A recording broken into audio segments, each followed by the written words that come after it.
Story 1. The Antonine Plague, the Empire's invisible enemy. You can almost hear it soft, like the whisper of wind through the olive groves outside Rome, the faint hum of a world still unaware that it is already dying. It is the year 165 CE, and the empire stands at its height. From the misty edges of Britannia to the sands of Arabia, the eagle banners of Rome mark a dominion so vast that no living Roman can imagine its end. And yet, even as marble gleams and amphitheaters roar, a small, unseen thing smaller than sight itself is preparing to topple it all. The soldiers of Lucius Verus, co-emperor and brother to Marcus Aurelius, are returning from the east. They bring spoils from Parthia: gilded armor, silk, spices, strange amulets. And among the treasures they bring something else: disease. It begins quietly in the campfires of Syria, spreading along the trade routes like a rumor. At first, no one understands what they are seeing. Men fall ill with fevers that scorch the skin, pustules rising like burning stars across their bodies. Some survive, scarred forever. Others perish within days, their corpses stacked outside city walls. The calm before decay. For years, Rome has lived under the illusion of stability. Taxes flow from the provinces, slaves harvest the fields, and the grain ships from Egypt arrive each season without fail. The emperors speak of virtue, philosophy, and the gods' favor. But all empires are fragile beneath the surface.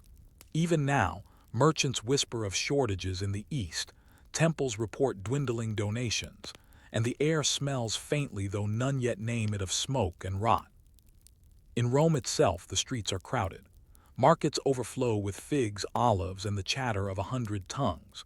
But in the baths, one hears coughing, persistent, rasping, and strangely contagious.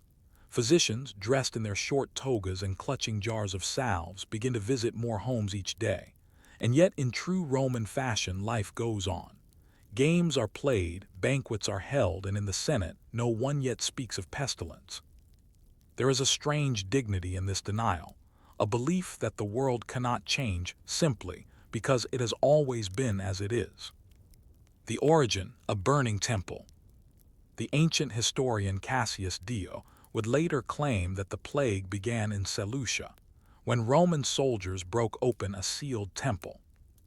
The story is strange, almost mystical. The soldiers, perhaps curious or bored, entered a sanctuary long untouched. Inside they found a golden chest. When they opened it, a cloud of foul air escaped, and soon after the sickness began. It is easy to dismiss such tales, but for the Romans, symbolism and superstition intertwine. The idea that disease could be divine punishment, retribution for sacrilege, was not metaphorical, but utterly real. As men died, the city's augurs performed rites, birds were watched, entrails examined. The gods, it seemed, had turned their faces away. And yet the truth was far simpler and far crueler. It was smallpox, or something very much like it. A virus, carried in the lungs of soldiers, spreading through the empire's arteries, its roads, its ships, its markets.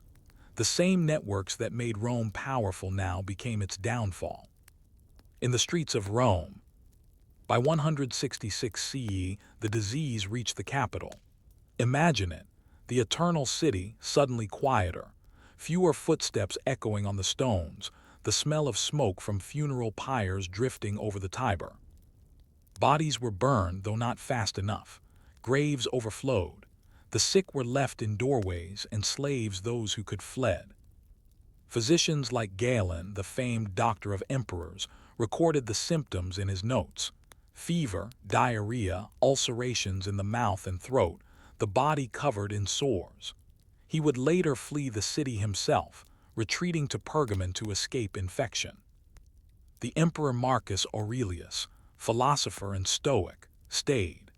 His meditations, written amid war and plague, would later reflect the quiet despair of a man watching his world crumble.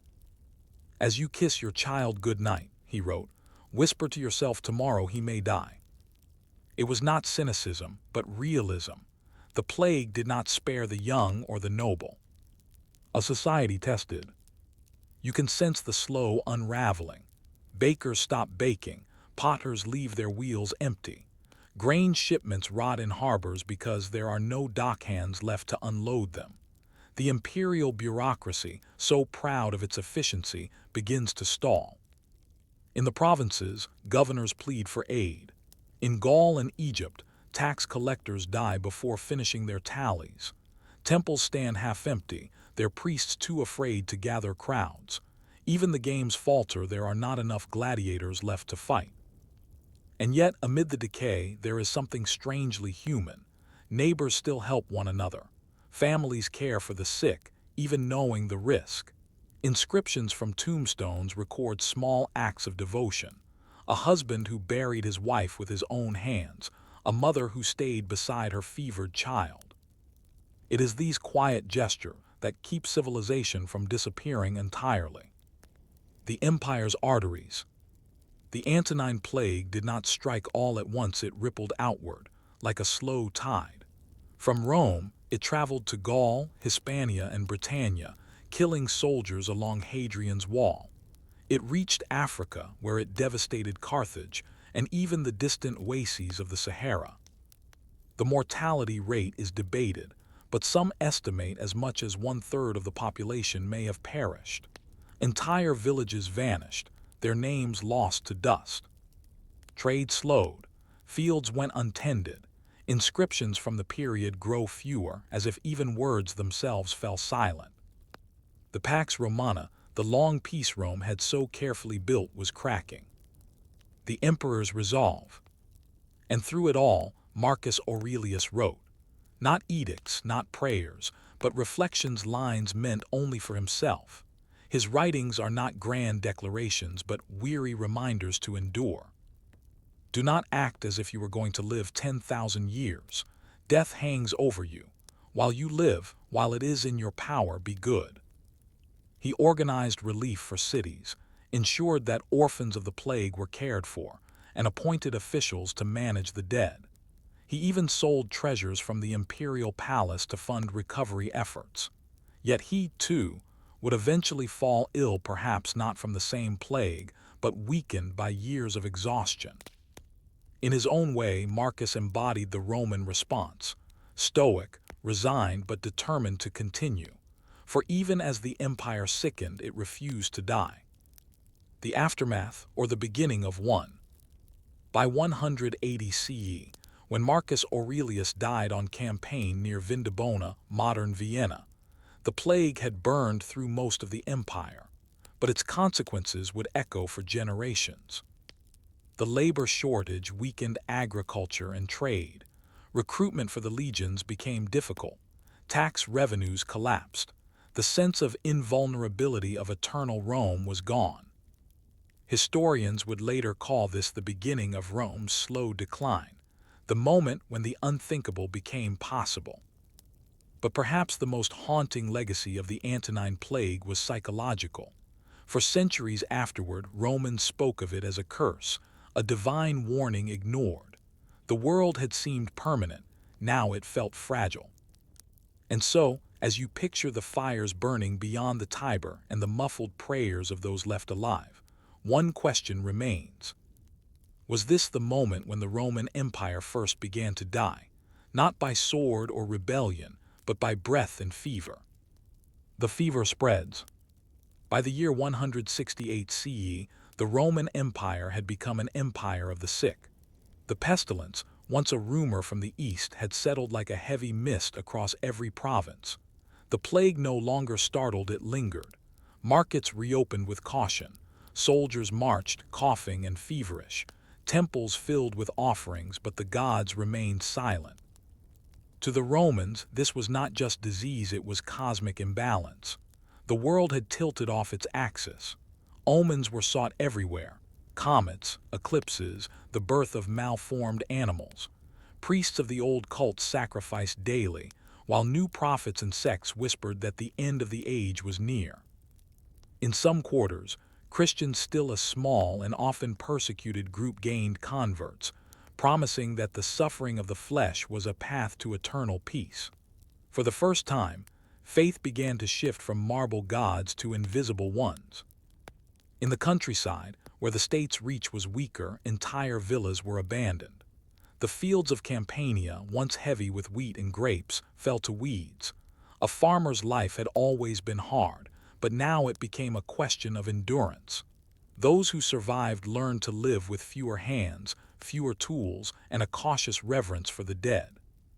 The empire had known wars, invasions, and famines before, but this was different. This was invisible war. You could not march against it, you could not bribe it, you could only wait. Galen's flight and the science of desperation. Among those who faced the plague was Galen of Pergamon, Rome's most renowned physician. A scholar of anatomy and philosophy, Galen had served emperors and gladiators alike. He had studied wounds, bones, and the mechanics of life itself. But even he, with all his knowledge, could not name or halt the pestilence. When the plague struck Rome in 166 CE, Galen fled to his hometown in Asia Minor. He was accused of cowardice, but he survived when countless others did not. From the safety of Pergamon, he recorded his observations, compiling symptoms and treatments in language that would outlive him by centuries. He described pustules as large as lentils, ulcers in the throat, and the blackening of the tongue. He recommended cooling baths, purges, and bleeding treatments that helped few, but gave the illusion of control. His writings, preserved through the Middle Ages, show both his brilliance and his helplessness. For the first time, a Roman scientist had witnessed the limits of medicine. You can imagine Galen at his desk, a lamp burning low, writing not for the living but for the future. The physician must understand that no man can heal all diseases, for nature herself is sometimes the physician of death. He would return to Rome years later, when the plague had waned, to serve Marcus Aurelius once more. But the lessons he brought were sobering. Knowledge could not always save a civilization. An empire's skeleton. As the fever persisted, the machinery of Rome began to creak. The legions, the iron backbone of the empire, were reduced in strength. Recruits died before they could be trained. Veterans were pressed into longer service. Inscriptions from the frontiers show units reduced to half their strength. Some forts were abandoned, left to crumble beneath moss and rain.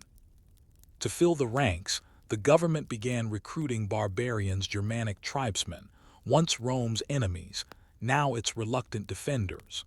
The borders of the empire blurred, not from conquest but from necessity. And with fewer hands to till the soil, tax revenues fell. The imperial treasury strained under the weight of military spending, famine relief, and the endless funerals of the elite. The economy faltered. The price of grain rose sharply, and coinage already debased lost its value. Merchants hoarded silver, and local trade replaced long-distance commerce. The world became smaller, more local, more uncertain. Yet even amid decay, there was adaptation. Families turned inward, estates became self-sufficient, and towns learned to endure isolation. The plague, though devastating, forced a new kind of resilience, a quieter Rome, perhaps humbler but still breathing. Marcus Aurelius at war. Amid the sickness, the emperor himself went to war. The northern frontiers along the Danube had erupted into rebellion. Germanic tribes, sensing Rome's weakness, crossed the borders. Marcus Aurelius, philosopher though he was, donned armor. His letters from the front reveal not triumph but weariness, a man who saw death not as glory but as a companion. The army camp was a microcosm of the empire's suffering. Soldiers marched with fevers, coughed blood, and buried their comrades before battle. Yet Marcus pressed on, believing that duty must continue even in despair. At night, he wrote in his tent notes that would later form the Meditations. He reminded himself that everything, even pestilence, was part of nature's order. All that happens, happens as it should. If you observe carefully, you will find this true. To the men who followed him, Marcus was not merely an emperor, he was a mirror. He did not promise salvation, only endurance. And in this endurance, Rome found a kind of dignity that outlasted its victories. Faith and fear in the cities. In the city of Rome, religion became both refuge and rebellion. The great temples reopened, but offerings grew frantic, almost desperate. The statue of Apollo was carried through the streets to purify the air. Incense burned day and night. Yet the sick continued to die, and the priests themselves were not spared. As confidence in the old gods wavered, new faiths began to spread. Christians, once blamed for every misfortune, now cared for the dying when others fled. Their simple rituals, washing the sick, burying the dead, offered both comfort and hygiene, though they did not yet understand why. To many, this compassion seemed miraculous. The cult of Christ, still small and illegal, gained quiet strength through mercy. Meanwhile, philosophers offered their own form of consolation. Stoics taught acceptance, Epicureans sought peace in moderation, and skeptics shrugged that all truth was unknowable. The streets of Rome became an argument about meaning itself. And through it all, the fires of cremation burned. The smell of smoke became a constant, mingling with incense and rain. Children grew up knowing nothing else. The provincial silence. Far from the capital, in the provinces, life collapsed more completely. In Egypt, papyrus records show sudden breaks in tax receipts. In Gaul, villas once humming with industry fell silent. The archaeologists of our time find layers of ash and debris, signs not of battle, but abandonment. Even in the bustling ports of Ostia and Carthage, warehouses stood empty. The Mediterranean, once crowded with sails, grew strangely quiet. Rome's greatness had always depended on motion-grain ships from Africa, silver from Spain, silk from the East. The plague stilled that motion. The arteries of the empire clogged. And as the flow of goods ceased, so too did the flow of news. Cities learned to live alone. In this isolation, superstition thrived. Villagers dug charms into doorways, whispered prayers to household spirits, and burned herbs in their hearths. Some believed that evil winds carried the disease. Others thought it was punishment from Jupiter. Whatever the cause, the result was the same. The world had become smaller, darker, and uncertain. The emperor's humanity. Marcus Aurelius never lost faith in reason, but even he understood despair. When the plague reached his camp again in 175 CE, it killed his co-emperor Lucius Verus. Marcus continued to lead, though weakened by grief. In his writings, he began to speak more openly of death, not as tragedy, but as nature's law. You could leave life right now. Let that determine what you do and say and think. He established orphanages for children of the dead, supported the widows of soldiers, and lowered taxes in devastated regions. In every way he could, he tried to keep the empire breathing. And yet his tone changed. His once confident philosophy gave way to weariness. His later notes read less like meditations and more like farewells. In one passage he wrote, "The universe is change, life is opinion." As if he, too, was beginning to wonder whether even Rome could endure the weight of time. The long shadow. By the late 170s, the Antonine Plague had burned itself out in most regions. Those who survived carried scars, both physical and cultural. Rome's population had fallen sharply. Some cities never recovered. The army, weakened and spread thin, would struggle to defend its borders in the decades to come. Economically, the empire adapted, but never regained its former abundance. A generation grew up in the shadow of loss, accustomed to smaller lives and muted hopes. And yet in that silence, something shifted. The Roman worldview, once built on permanence and grandeur, began to crack. People started to think of life not as unending glory, but as fragile, fleeting, and individual. It is no coincidence that philosophy, stoicism, and spiritual introspection flourished in this age. The plague had changed not only bodies but souls.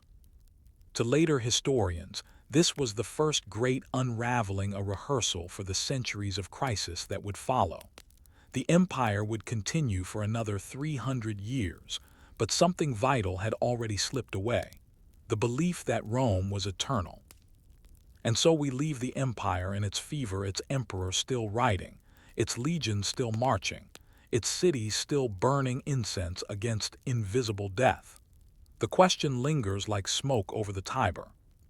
What happens to a civilization when endurance becomes its only virtue? The dying emperor. It is the year 180 CE, and the emperor Marcus Aurelius lies dying near the banks of the Danube River, in a cold military camp far from the marble halls of Rome. Outside his tent, the wind moves through the forests, carrying the murmurs of soldiers and the faint creak of wagons heavy with the dead. The Antonine plague still burns through the army ranks, an invisible, patient enemy. Inside, Marcus writes one last note to himself, or perhaps to no one.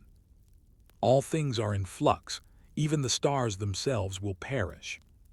He does not know it yet, but with his death, the age of Rome's golden emperors, the long, luminous century of stability begun by Augustus, will die with him.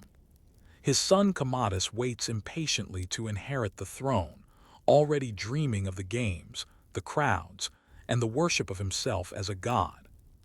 The world Marcus built with reason will soon yield to spectacle. When Marcus dies, his body is cremated, his ashes placed in a golden urn and carried back to the city he never truly left in spirit. The smoke rises above the Tiber, mingling with that of countless other pyres, the smoke of an empire learning how to mourn itself. A city of empty homes. In Rome, the air has grown quieter. The plague has burned for nearly 15 years, sometimes fading, sometimes flaring again. It has touched every class: senators, slaves, soldiers, and children. Few families are untouched. The great villas of the Palatine Hill are half deserted, their gardens overgrown, fountains dry. In the crowded insulae, the apartment blocks where the poor live, the stairways echo only with coughs. Bakers, cobblers, and moneylenders close their doors. Even the Forum, once the beating heart of the empire, fills more with rumor than commerce. At night, the city smells of ash. Funeral pyres line the outskirts, and priests chant prayers to every god they can name: Apollo the healer, Aesculapius, Isis, and even the nameless spirits of disease. But the gods are silent.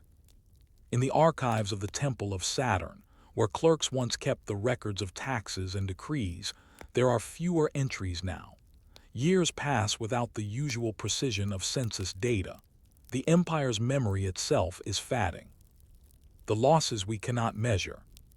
Modern historians try to count the dead: 5 million, perhaps 10, but numbers cannot capture the texture of the loss. It was not only people who vanished. It was trades, dialects, songs, and the small economies of everyday life.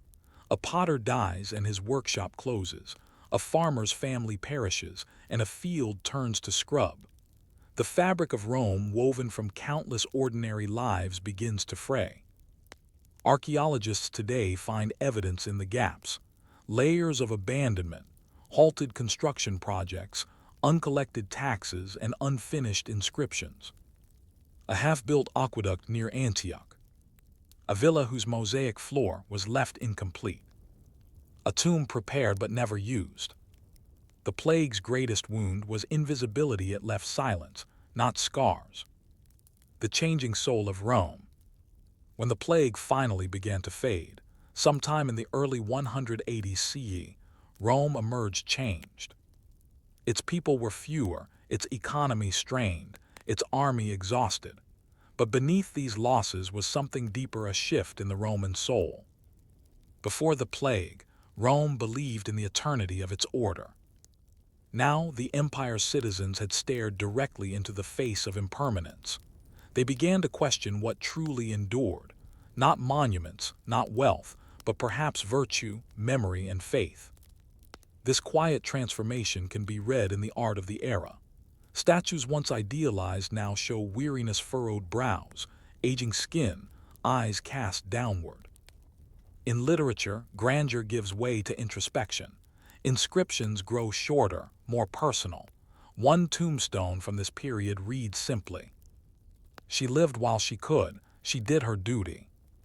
The philosopher-emperor's tone of acceptance had seeped into the consciousness of a generation.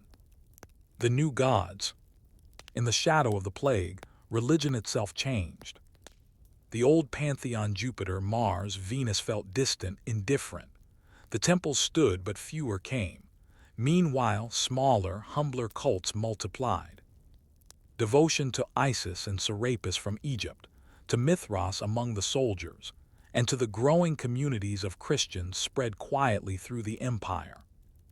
The Christians, still persecuted under imperial law, had nevertheless gained respect in secret. During the plague, their care for the sick and the dying, acts considered reckless by pagan standards, left a deep impression. To pagans, disease was contagious punishment. To Christians, it was a test of compassion. And so, quietly, in catacombs and courtyards, a different Rome began to take shape, one built not on conquest but on endurance, not on spectacle but on solace. The empire that survived itself. The plague did not destroy the Roman Empire, but it left cracks that would never fully heal. The manpower shortage weakened the legions. The economic strain forced debasement of currency. Local elites grew more powerful as central authority faltered. In time, these trends would snowball into the crises of the 3rd century, when civil war, inflation, and new plagues would come in waves. But if the Antonine Plague began Rome's decline, it also began something else. The long transformation of Rome from empire to civilization, from dominion over others to survival within itself. It forced the Romans to learn humility. And it showed that even the mightiest empire could be undone not by barbarians or rebellion, but by something smaller than dust. The memory of fire. For decades after, Romans would speak of the great pestilence in hushed tones. Old men would point to scars on their arms or to the ruins of temples that were never rebuilt and say, "That was when the gods turned away." Others would tell stories of Marcus Aurelius, how the philosopher-emperor stayed with his soldiers when others fled, how he wrote of virtue while surrounded by death. His meditations would survive as a strange relic of that time, philosophy written not in calm academies, but amid fever camps and smoke. Centuries later, when Rome itself fell to the Goths, monks would still copy his words by candlelight, whispering the same stoic wisdom that had steadied an empire in sickness. "Waste no more time arguing what a good man should be," Marcus had written. "Be one." Echoes in stone. Even today, the Antonine Plague leaves its traces. In the ruins of Roman cemeteries, archaeologists find mass graves dated to the late 2nd century, pits where bodies were laid hastily, sometimes with small tokens. A bronze mirror, a child's toy, a coin for Karen. In the mosaics of later villas, we find fewer feasts and triumphs, more symbols of fate and time: the wheel, the hourglass, the serpent eating its tail. Rome, once obsessed with conquest, had become obsessed with survival. The empire continued to exist, but its confidence was gone. It had looked into the abyss and seen itself reflected. The lessons of the dead. There is something profoundly human in Rome's reaction to its first great plague. The empire did not end. People adapted. They mourned, rebuilt, and kept the lamps burning in their temples and homes. But something fundamental changed in their understanding of life and power. They began to see that empires, like people, are mortal.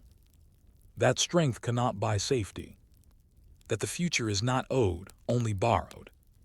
And perhaps that realization, bitter, humbling, but enduring, is why Rome, even in decline, left behind not just monuments but wisdom. When you walk today through the ruins of the Forum, the stones beneath your feet were touched by those who lived through the plague. They walked these same streets, heard the same fountains, smelled the same smoke. And though their empire has turned to dust, their endurance still lingers, quiet but unbroken. Reflection: Rome after the fever.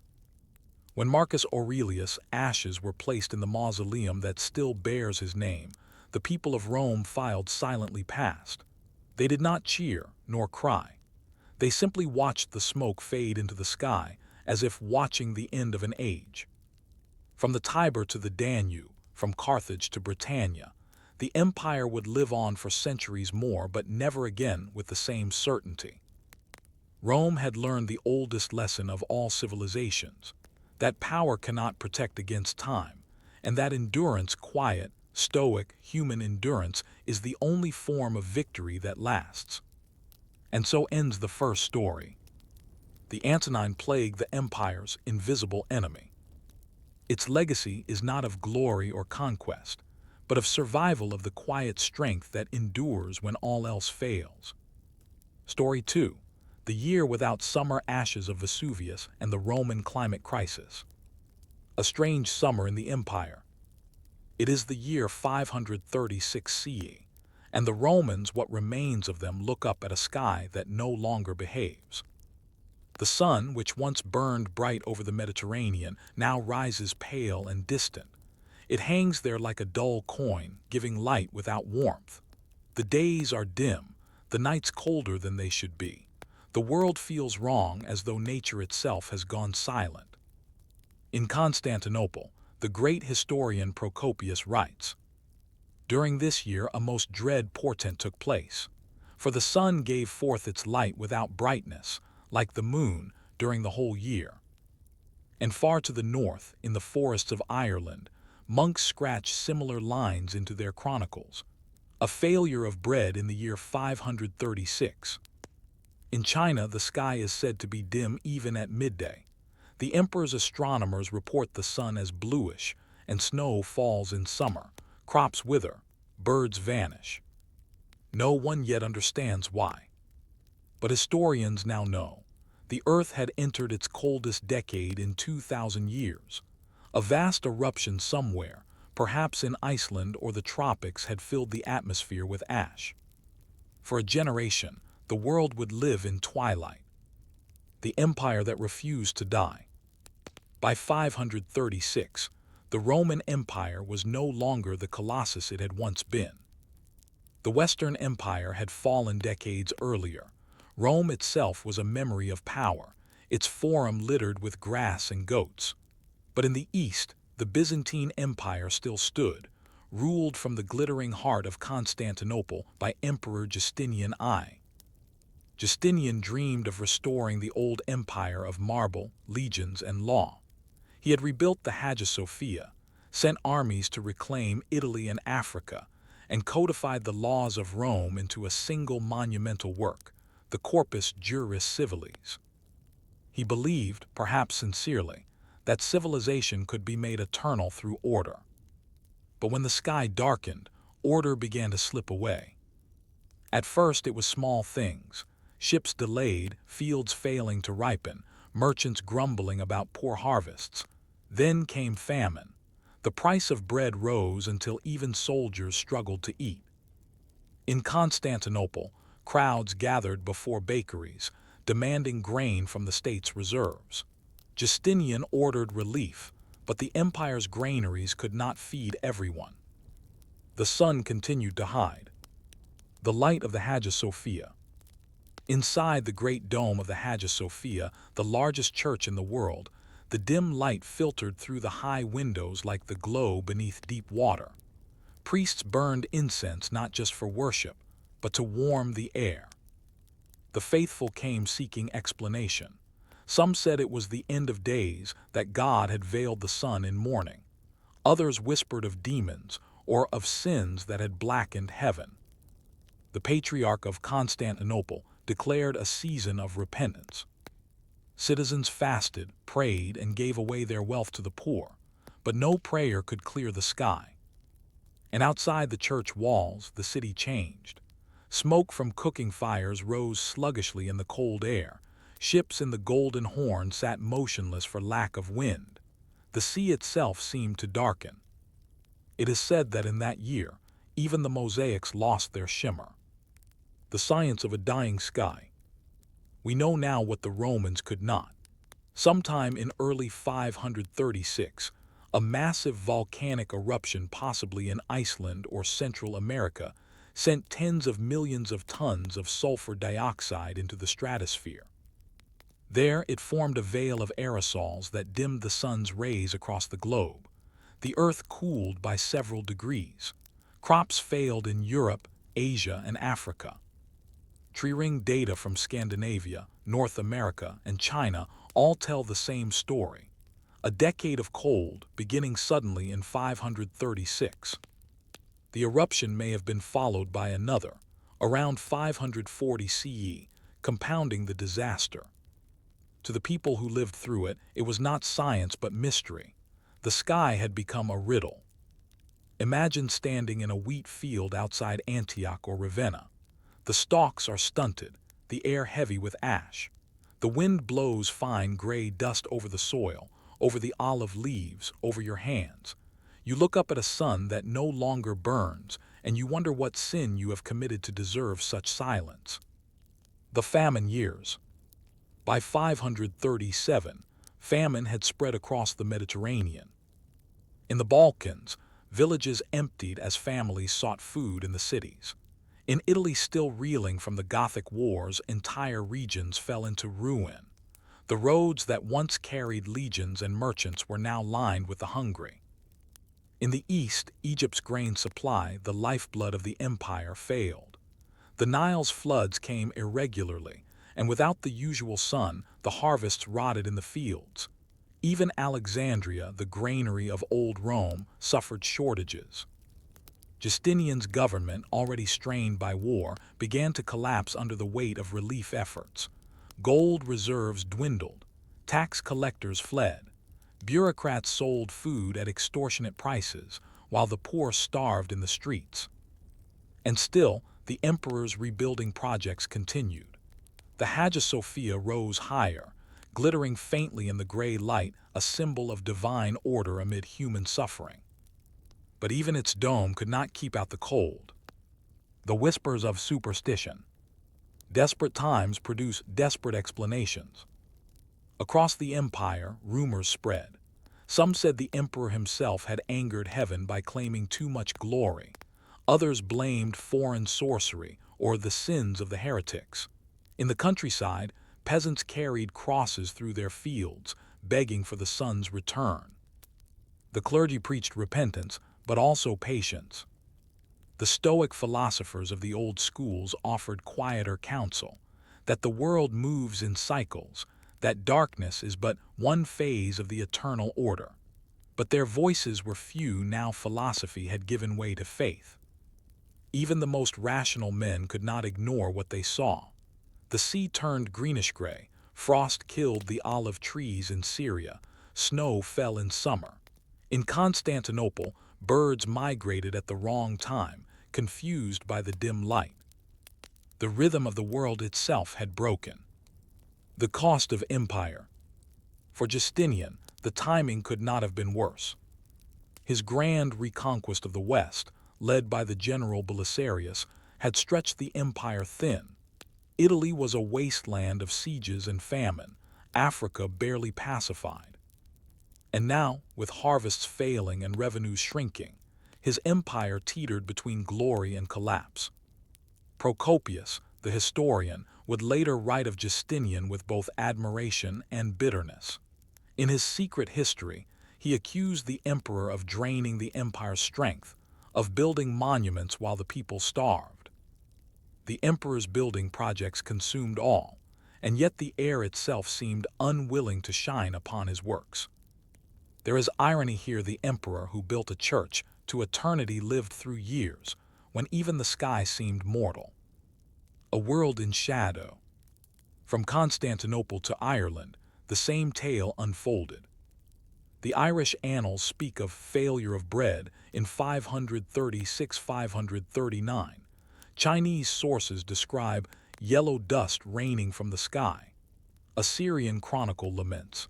The sun became dark and its darkness lasted for 18 months. It was not simply cold, it was confusion. Seasons lost their rhythm, spring felt like autumn, summer gave no warmth. The world had turned unfamiliar, its patterns broken. And when nature loses its pattern, civilization follows. Farmers abandoned their land, merchants left the harbors, the cities, dependent on grain shipments, emptied. In some places, the hungry resorted to eating bark, roots, or worse. Even in the imperial court, the glow of candles could not dispel the sense that something vast and unseen was at work. The dawn that never came. By 540 CE, the veil of ash began slowly to thin. The sun grew brighter, but the damage was done. Famine had killed thousands, perhaps millions. The weakened population, malnourished and weary, became fertile ground for something worse: disease. In 541, in the port of Pelusium on the Nile Delta, a new plague appeared, bubonic, swift, and merciless. The plague of Justinian, the first recorded pandemic of its kind, would sweep across the empire, killing perhaps half of Constantinople's population. The darkened skies had prepared the way. The cold had weakened bodies, disrupted trade, and driven rats and fleas into new places. Nature's chain of disasters had aligned perfectly. What had begun as ash in the air would end in death in the streets. Reflection. To the people of the 6th century, it must have seemed like the end of the world. The sun dimmed, the earth froze, famine spread, and then came plague.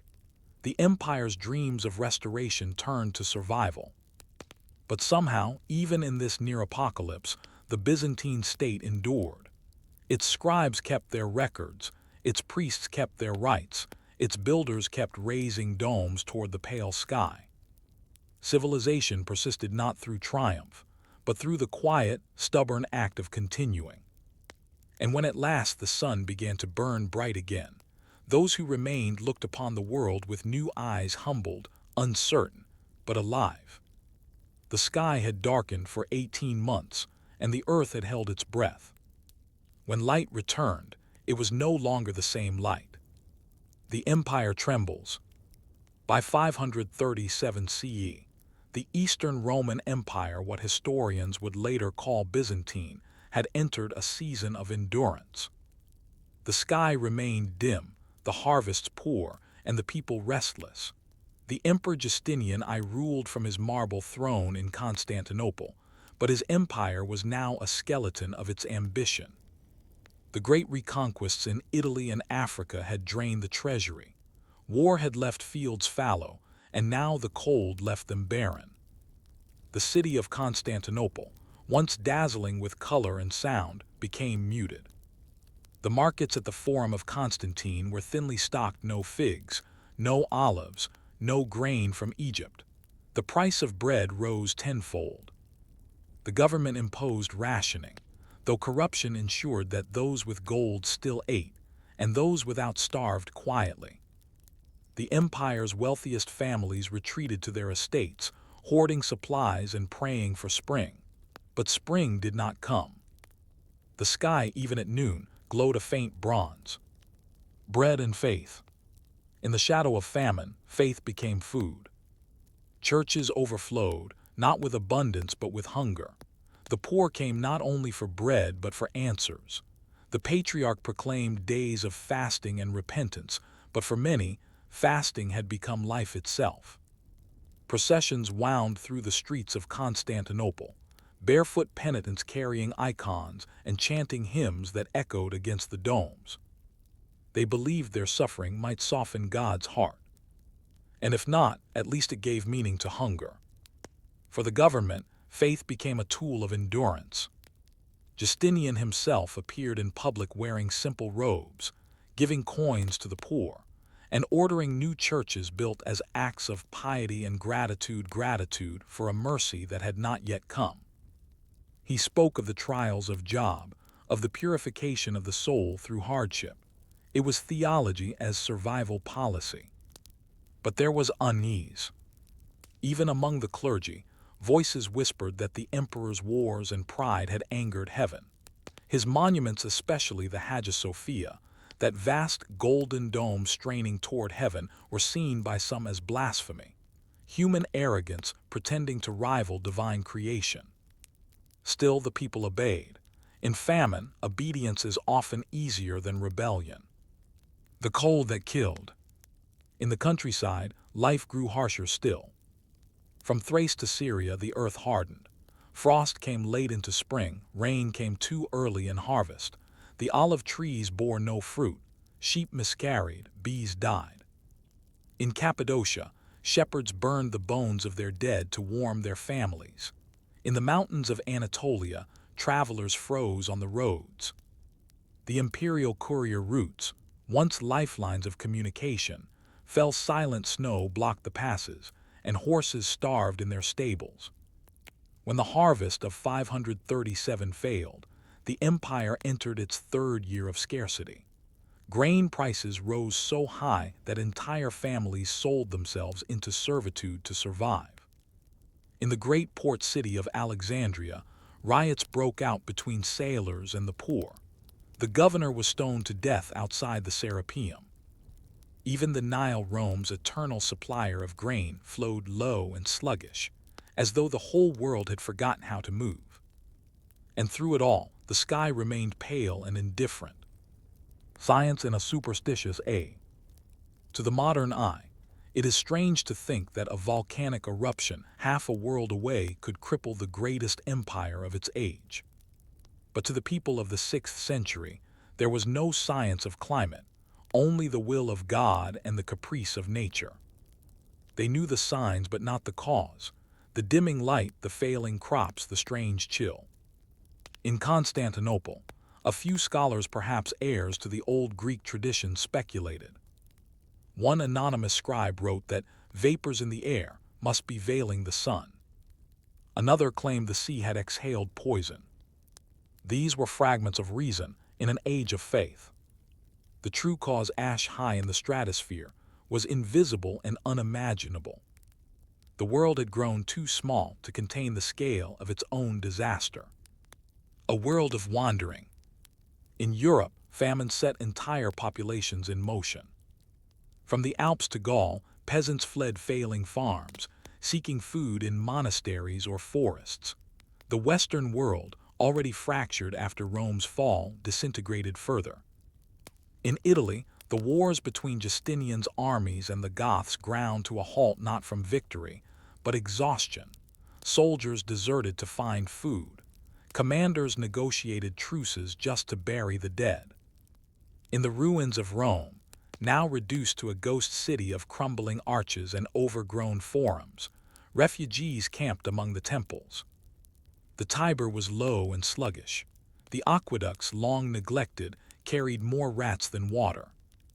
And still, Justinian's generals sent letters boasting of reunification. Even as the old capital starved, it was claimed as reconquered. Meanwhile, across the empire, the homeless roamed.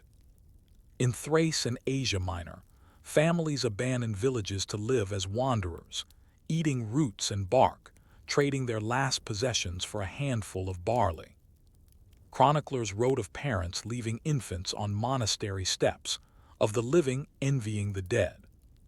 But the empire somehow continued to function. The bureaucracy still stamped documents, tax collectors still took what they could. Civilization persisted, even as its stomach was empty. The emperor's shadow. Justinian himself lived through this in the glittering palace on the great palace hill, overlooking the Marmara Sea.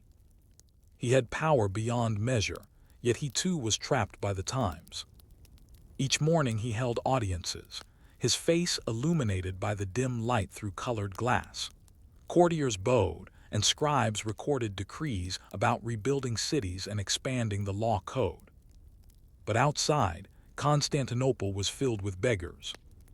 The docks smelled of rot. Grain shipments from Egypt arrived moldy or never arrived at all. The city's aqueducts, clogged by neglect and frost, delivered muddy water. Disease began to spread, first dysentery, then fevers. The emperor's wife, Theodora, once an actress and now empress, became the face of compassion. She ordered food kitchens opened in the poorer districts and personally oversaw charity for widows. Chroniclers, even hostile ones, grudgingly admit she was fearless.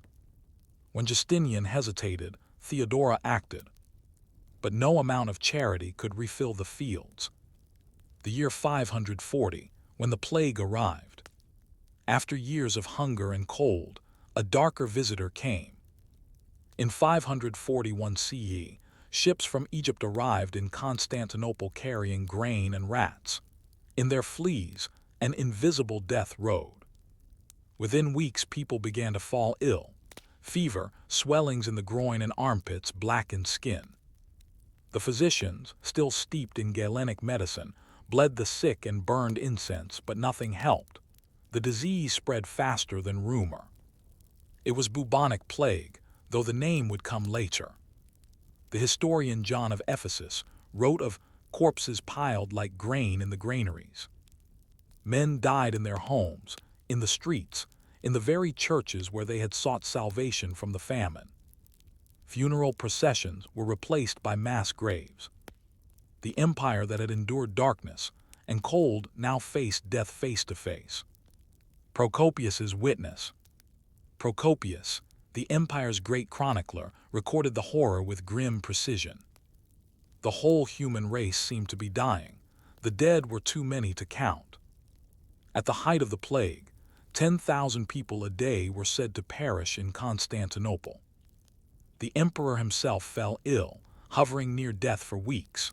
Theodora ruled in his stead, organizing burials, enforcing curfews, and paying laborers to clear the corpses. When Justinian recovered, the city was half empty. The plague would continue for 200 years, returning in waves. But the first blow was the worst. It destroyed what famine had weakened. The economy collapsed, armies disbanded. The empire's dream of restoration dissolved into survival. The theology of disaster. To the survivors it was clear, God had spoken. The darkened sky, the famine, the plague, these were not coincidences but a single divine narrative. The preachers of Constantinople declared that sin had brought it all: greed, pride, lust, the emperor's ambition. Some saw Justinian's recovery as proof of divine mercy, others as mockery that even heaven could not decide what to do with this world. Philosophers who still clung to reason wrote of cycles, that nature renews itself through destruction. One anonymous commentator on Aristotle wrote, "When the heavens are troubled, the earth grows weary, yet from weariness comes rebirth." And indeed there was rebirth, slow, fragile, and uneven. The turning of the earth. By the mid-540s, the skies began to clear. The sun grew warm again, crops sprouted hesitantly. But the empire's population had been halved. Towns vanished, fields lay empty, and even the language of the people began to change. Greek replaced Latin as the empire's official tongue, a symbol that Rome, in truth, was gone. Yet the Byzantine Empire did not die. Justinian rebuilt his administration, reimposed order, and continued to build. He finished the Hagia Sophia, its golden dome shimmering now in restored sunlight, a monument not to triumph, but to endurance. Below it, the bones of a generation lay beneath the earth. Reflection, the fragility of light. It is difficult, from our modern vantage point, to imagine living through a decade when the sun itself seemed to fade. For the people of Justinian's empire, it was as though creation had faltered. Yet remarkably, they continued writing, praying, building, surviving. The Byzantine chroniclers do not describe rebellion or collapse, only exhaustion and persistence. They kept their rituals, their schedules, their habits, even as the world turned alien. There is something profoundly human in that, the refusal to surrender to despair, even when heaven itself appears indifferent. And when the sunlight finally returned, those who remained must have looked at it not with joy, but with wary disbelief. As if light itself were a fragile thing, easily lost. The ash that dimmed the world had settled.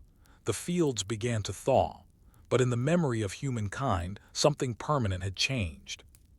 The realization that even the sky can betray us. The sky clears. By 547 CE, the long twilight had finally begun to lift. The sun shone brighter, hesitant at first, as if unsure of its welcome. The air warmed. Fields, long abandoned, began to show signs of green again. The sea regained its color, the dull gray of the last decade faded to blue.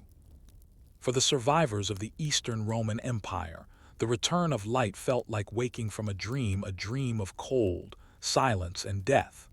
The world seemed fragile now, uncertain in its beauty.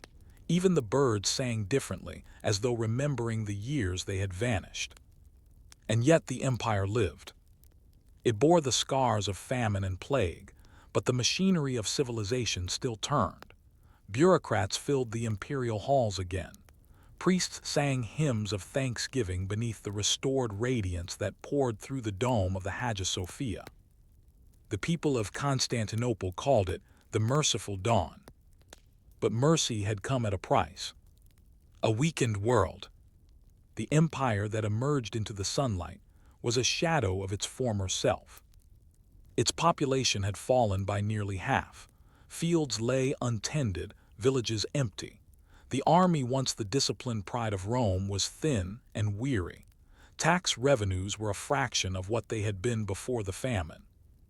The plague of Justinian still lingered in the ports and slums, flaring up every few years. The survivors carried not only grief but fear of the next shadow, the next silence. And yet from this ruin, something new began to form, a quieter, more introspective empire. The Byzantines, as history would come to call them, no longer dreamed of universal conquest. Instead, they turned inward toward theology, philosophy, and survival. The old Roman confidence, its belief in endless expansion, and the permanence of empire had been replaced by something humbler: endurance through faith. Theodora's final years. The Empress Theodora, who had held the empire together during plague and rebellion, lived long enough to see the return of light. By then, her health was failing. The years of hardship had aged her beyond her time.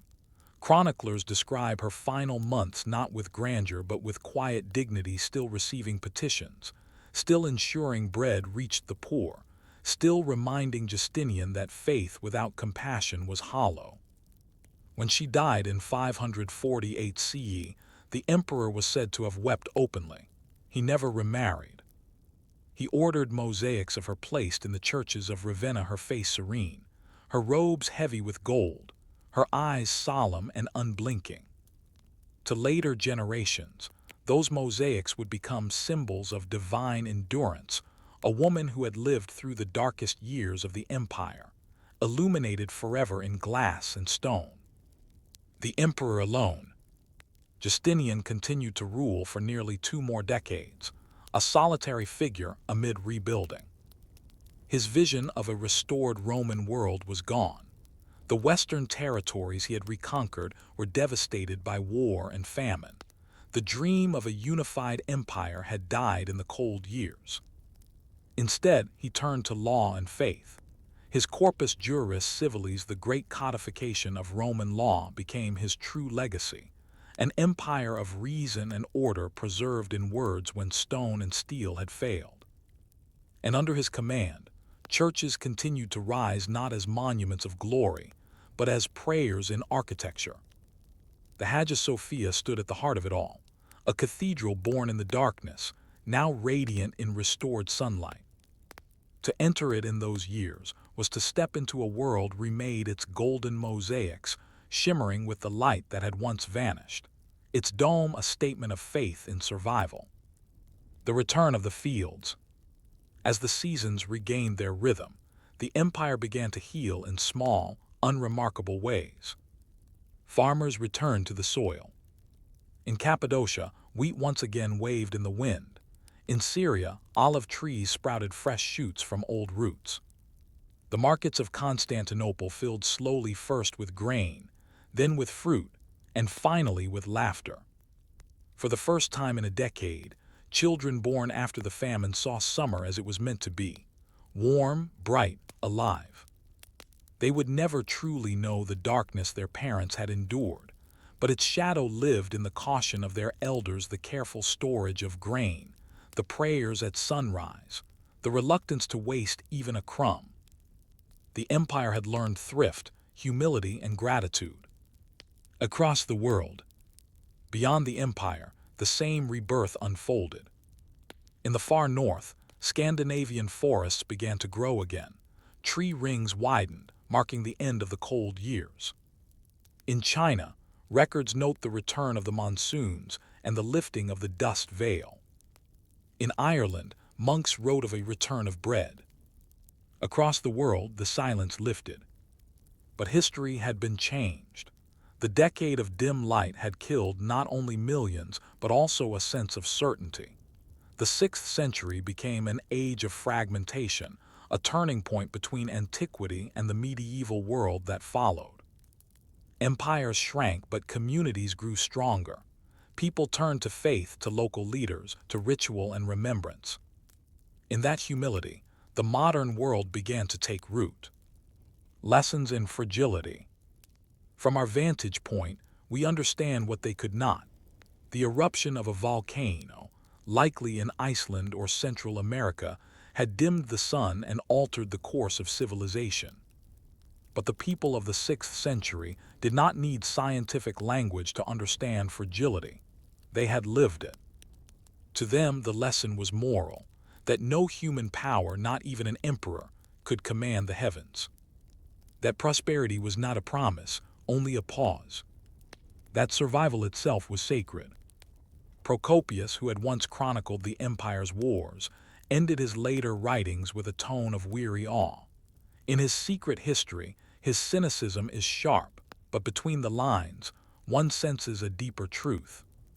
The world endures, but never the same way twice. The new light. By the 550s, the sun shone normally again. The cold years had passed into memory, though their echoes remained. Art and architecture reflected the change. Byzantine mosaics glowed with more gold than ever before, as if trying to reclaim the light that had been stolen. Every church became a lamp against the darkness of memory.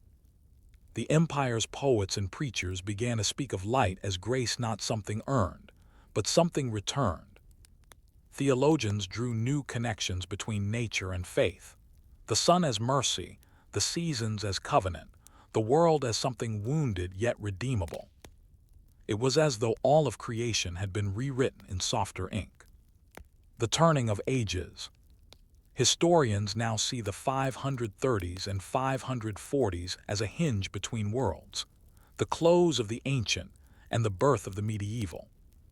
Rome had finally released its last breath, and in its place, Byzantium began to dream of eternity, not through empire, but through spirit. In monasteries along the Bosporus, scribes copied old texts by candlelight. The words of Aristotle, Plato, and Galen survived through their quiet diligence. The empire that had nearly frozen to death became the keeper of memory itself. When Western Europe later plunged into its long night, these words, preserved by men who lived through famine and fear, would light the way back. The ash that once darkened the world would, in time, become the soil from which a new civilization would grow. A world awakened. The people who stood under the bright sun of 550 must have felt both gratitude and unease. They had seen the sky betray them.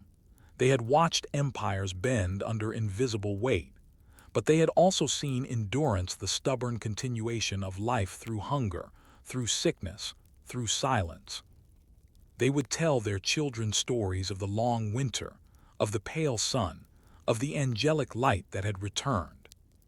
And those children would grow up cautious, reverent, practical. They would plant deeper granaries. They would pray longer. They would know, without needing to be told, that nothing, no city, no emperor, not even the sun, was eternal. And perhaps that was the greatest gift the darkness left behind: humility. Reflection after the twilight. In the centuries that followed, people forgot the cause of the dim years. The memory became myth. The Norse would tell of Fimbulwinter, the great winter before the end of the world. In the East, chroniclers would speak of the sun's mourning. The legend of a year without summer became a universal story of punishment, and renewal a shared human memory of fear, endurance, and grace. We know now it was only ash in the air, but for those who lived through it, it was something more profound.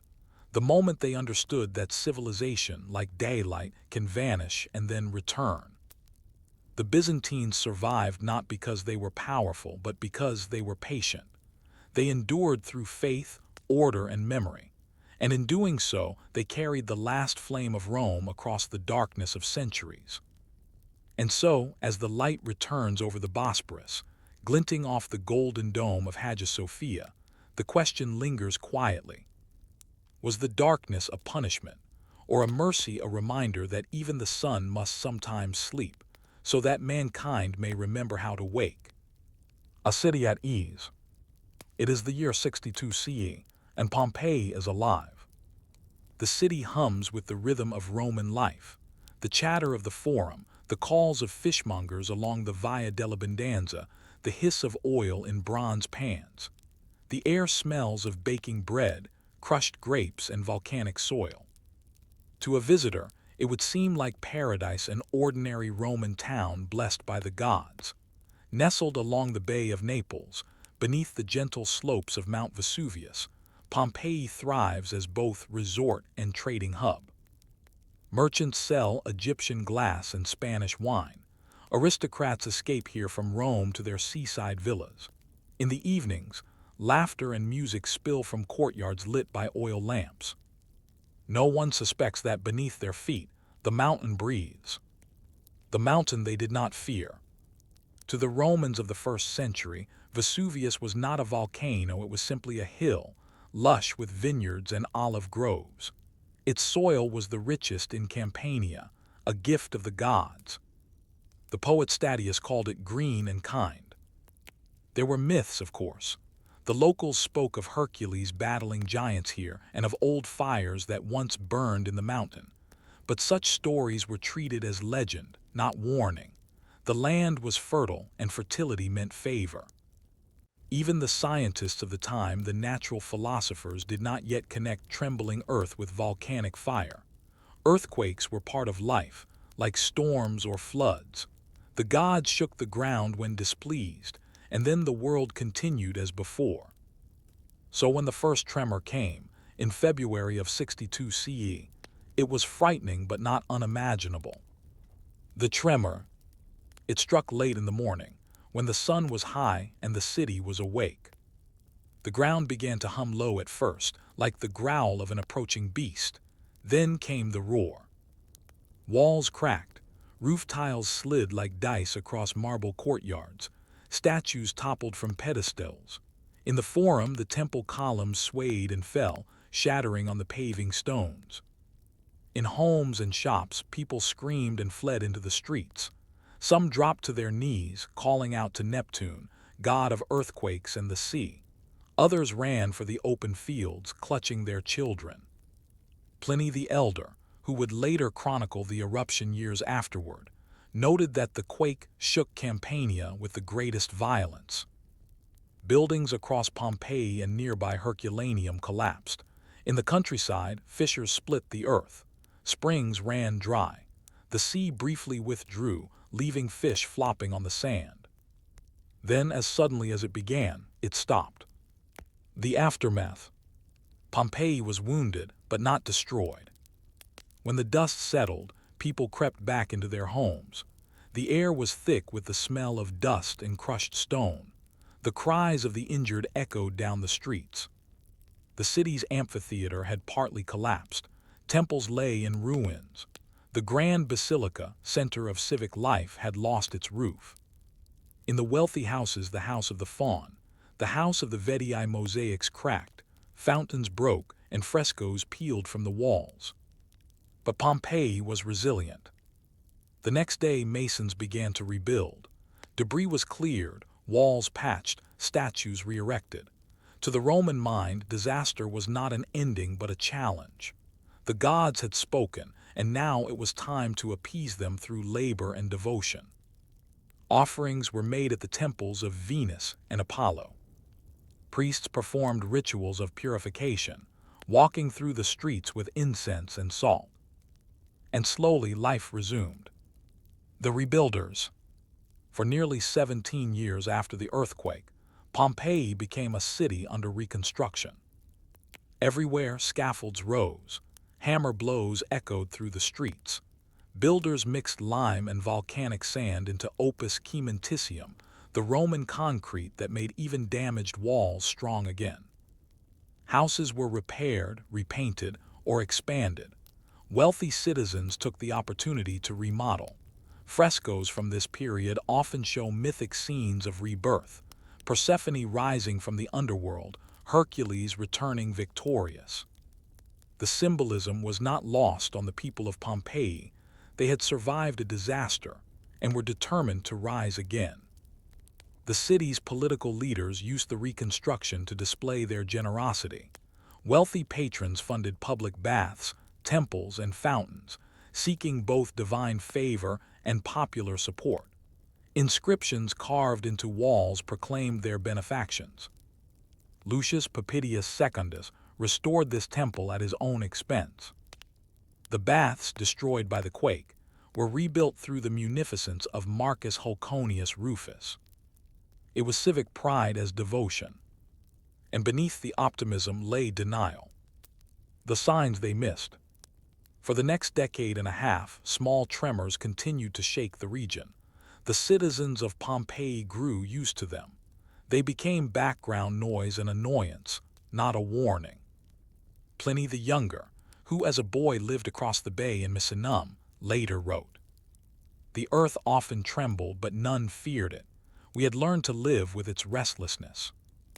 Meanwhile, subtle changes began around Vesuvius. Springs shifted. The ground near the mountain rose slightly each year. Farmers noticed that their wells tasted of sulfur. Birds avoided certain slopes. But still the vineyards flourished. The amphorae filled with wine, the markets thrived. The city believed itself blessed. In the Roman worldview, stability was divine. The gods might punish, but they also forgive. And so, when the earth trembled again, people muttered prayers and went back to work. The everyday life of forgetfulness. If you walked through Pompeii in the years after the quake, you would have seen a city both broken and alive. The streets were dusty with construction debris, yet merchants called out prices with cheerful stubbornness. The public baths reopened, their waters steaming in marble pools. Painters replastered the walls with scenes of Dionysian revelry, nymphs dancing beneath grapevines, gods smiling upon mortals. In the evenings, laughter filled the taverns. Wine, thick and sweet, was poured into clay cups. Musicians played flutes and lyres while the talk turned to politics, gossip, and the next games at the amphitheater. The earthquake, like all disasters, became a story, something to tell travelers, a mark of pride for the survivors. "We endured the great quake," they would say, "and rebuilt finer than before." They believed it. In truth, Pompeii had learned to live with danger by pretending it was gone. The economy of recovery. Ironically, the earthquake brought prosperity. Rebuilding meant labor, and labor meant wages. Craftsmen, masons, and painters flocked to Pompeii from neighboring towns. The city became a workshop of renewal. New villas were built with modern designs. Fountains decorated with seashells and marble nymphs appeared in courtyards. Shops expanded, taverns multiplied. The earthquake's scars turned into opportunity. Archaeologists today find layers of reconstruction in nearly every building, walls patched with newer stone, frescoes painted over older ones. It was as if the entire city were caught in a single, endless act of rebuilding. And perhaps, subconsciously, it was. The people of Pompeii lived in a rhythm of reconstruction, because it gave them control over an uncontrollable world. To build was to forget that the ground still moved beneath them. The philosopher's warning. Far away in Rome, philosophers debated the causes of earthquakes. Seneca, the Stoic statesman, wrote a treatise De Terra Motu on earthquakes. He observed that tremors were caused by air trapped beneath the earth, seeking release. He did not yet know of magma or tectonic shifts, but his intuition was remarkable. He warned that nature's balance could not be trusted. "We live beneath a sky that may fall," he wrote. "The earth upon which we walk is restless. What folly to think we are secure." Few in Pompeii read Seneca's work. Philosophy was for senators and scholars, not for merchants or stonemasons. And besides, the sky above Vesuvius was clear, the vineyards green, the markets full. If the earth moved, it was only to remind them that they were alive. The calm before the cinder. By the mid-70s CE, Pompeii had largely forgotten the earthquake. The ruins were repaired, the temples rededicated, the city thriving once more. The amphitheater hosted new games, the baths steamed with chatter, and the villas glittered with mosaics. Only the oldest residents still remembered that day when the ground roared. They told their grandchildren stories of collapsing temples and falling statues, and the children laughed. How could such things be? The city looked eternal now, more beautiful than before. And above it all, Vesuvius stood serene. The mountain slopes shimmered with olive trees. Vineyards climbed its sides in orderly terraces. Farmers worked the soil that would one day bury them. The city had survived its warning and misunderstood it completely. Reflection, the unheard omen. It is easy, from the safety of hindsight, to see the irony. The earthquake of 62 CE was not the disaster, it was the prelude. The gods had whispered, and the people, too busy rebuilding, had mistaken the whisper for forgiveness. But for those who lived through it, the earthquake was not a warning but a story of resilience. They did what humans have always done. They rebuilt, they laughed, they loved, they forgot. In their frescoes, the gods still smiled. In their temples, incense still rose. And in their hearts, they believed the worst was behind them. They did not know that in just 17 years the mountain would wake, and this time it would not tremble, it would burn. The morning of fire. It is August 24th, 79 CE, though the date would not be remembered exactly. To the citizens of Pompeii, it began like any other day. The sun rose clear over the Bay of Naples and the air shimmered with heat. The marketplace opened early. Bakers kneaded dough, taverns poured wine, and merchants called out prices for figs, olives, and fish hauled in from the bay. The city, rebuilt and confident, stood proud beneath the mountain's green slopes. Vesuvius loomed as it always had, silent and benign. If anything, the mountain's stillness was reassuring, a reminder that the earth's violence was long past. And then, just after midday, the mountain split open. A roar thundered through the air, a deep, tearing sound like the sky being ripped apart. The ground shook once, twice, then steadied. From the summit, a column of black smoke rose, twisting and expanding, so vast that even in distant Misenum, across the bay, people shaded their eyes to watch. The poet and natural philosopher Pliny the Elder, stationed there with the Roman fleet, would later describe it as a pine tree of fire, its trunk a column of smoke, its branches tongues of flame. In Pompeii, people stopped where they stood. Some pointed in awe, others fled to the temples. The gods, they thought, were angry again, but this time no prayer would suffice. The first rain of ash. Within an hour, ash began to fall, soft at first, like snow. It dusted the streets, the rooftops, the hair of those who stood staring at the mountain. Children laughed and caught the flakes in their hands, but soon the ash thickened, filling the air like storm clouds. The sky dimmed to twilight. In the forum, voices rose in panic. Priests of Venus and Apollo led processions. begging the gods for mercy. Shopkeepers shuttered their stalls.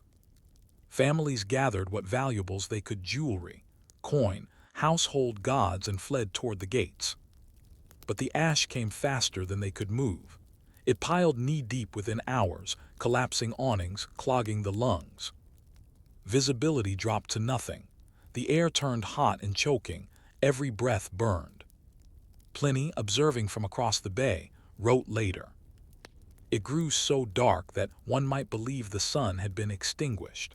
Only the fires from the mountain gave light." And the mountain continued to roar.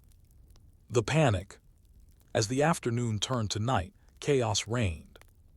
In the narrow streets, thousands tried to escape.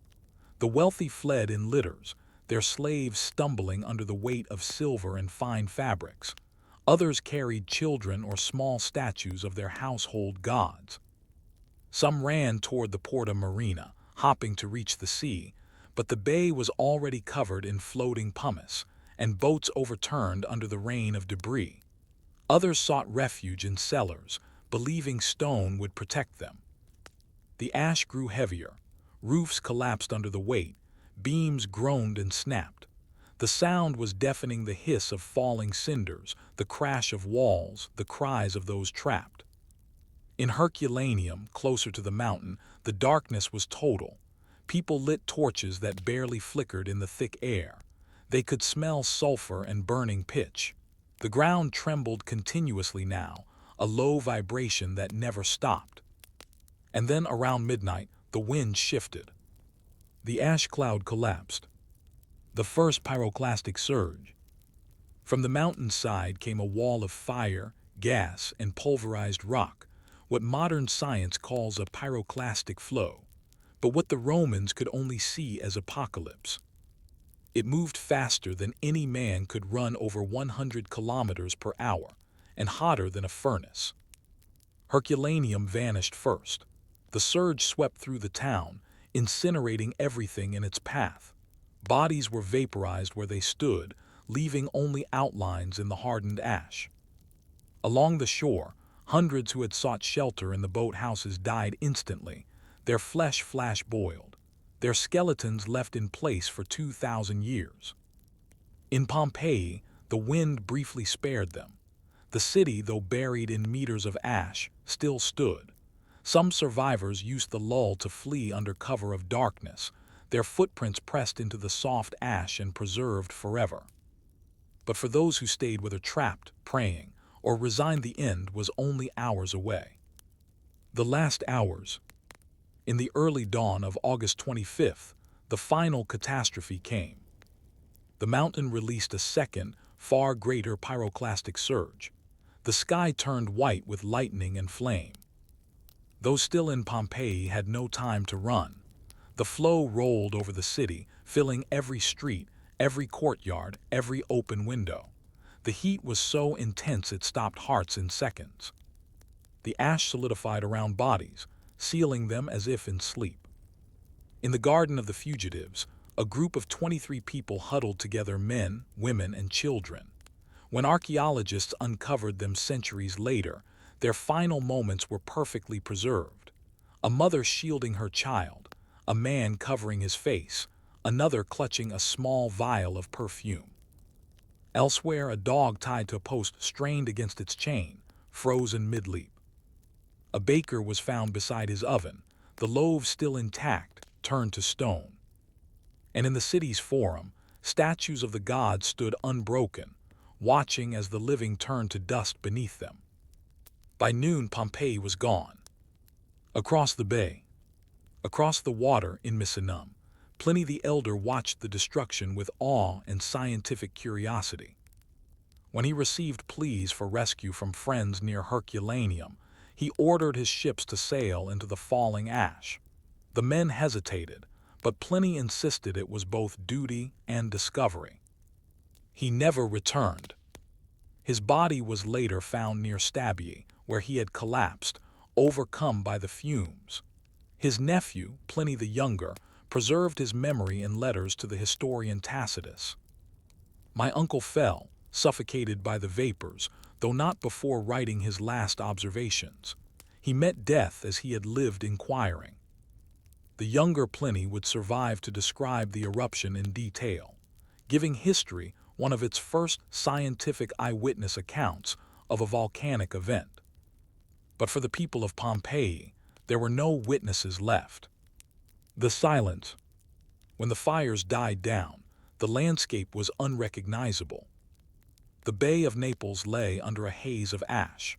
Where once had been cities Pompeii, Herculaneum, Stabii, there were now hills of gray stone.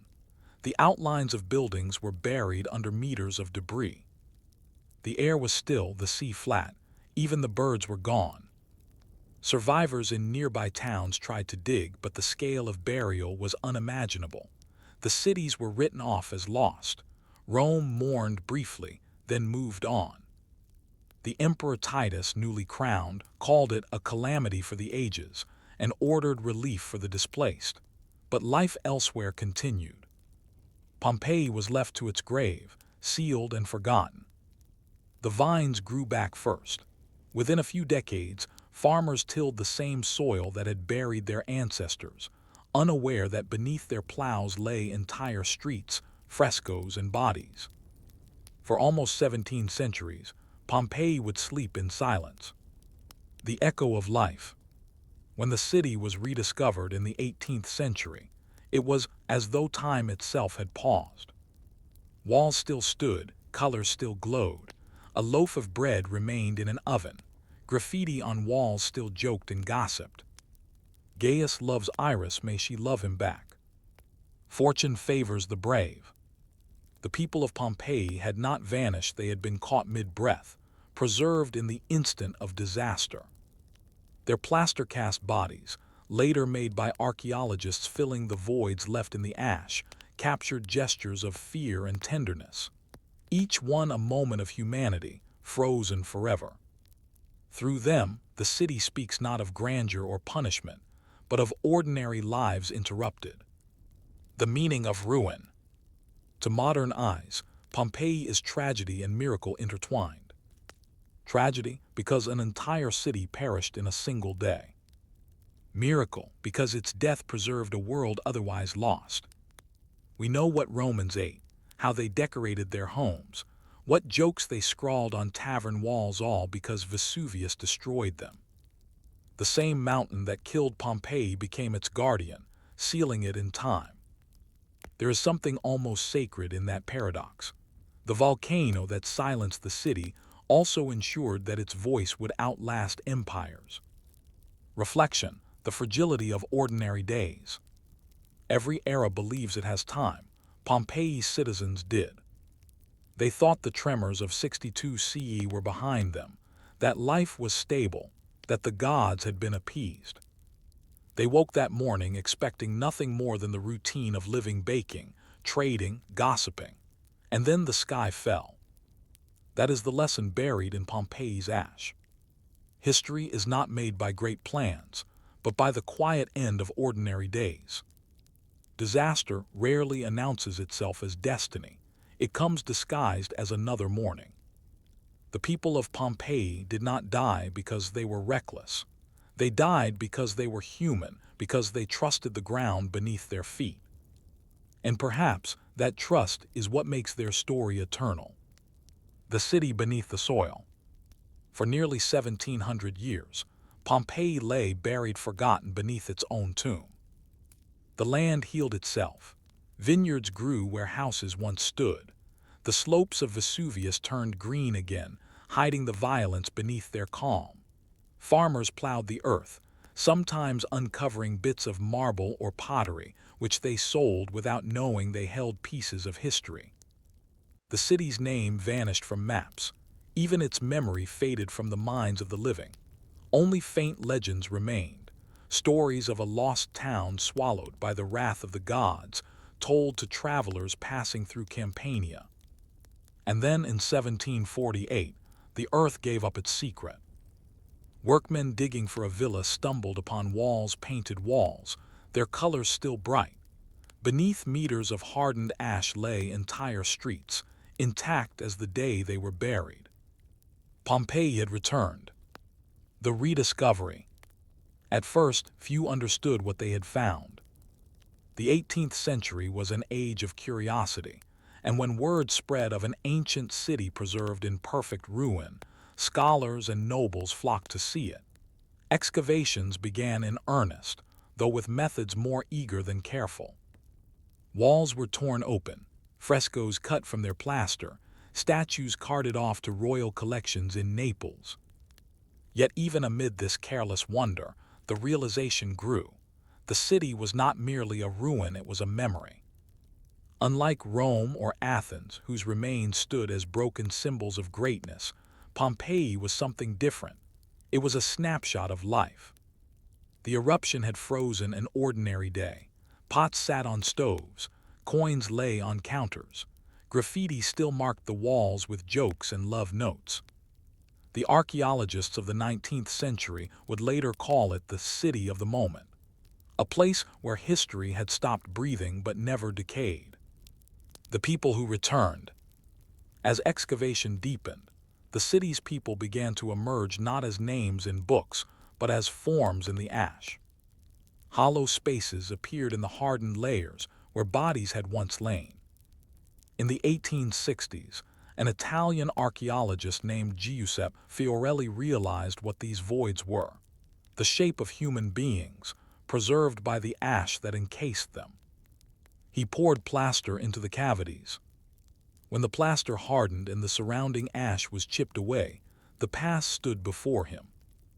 The people of Pompeii had returned not as statues, but as ghosts of flesh and fear. There was a man shielding his face with his arm, a woman clutching a baby, a family huddled together beneath what had once been their roof. Their gestures were so natural, so immediate, that even centuries later they stirred an unease that words could not. They were not the distant ancients of marble and myth, they were us. The city of details. Pompeii's uniqueness lies in its detail. Nowhere else has time been preserved so completely, not just temples and forums, but the ordinary fabric of daily existence. We know what the baker baked: carbonized loaves of bread, still round, still marked with the baker's seal. We know what they ate: olives, figs, garum, fermented fish sauce sealed in amphorae.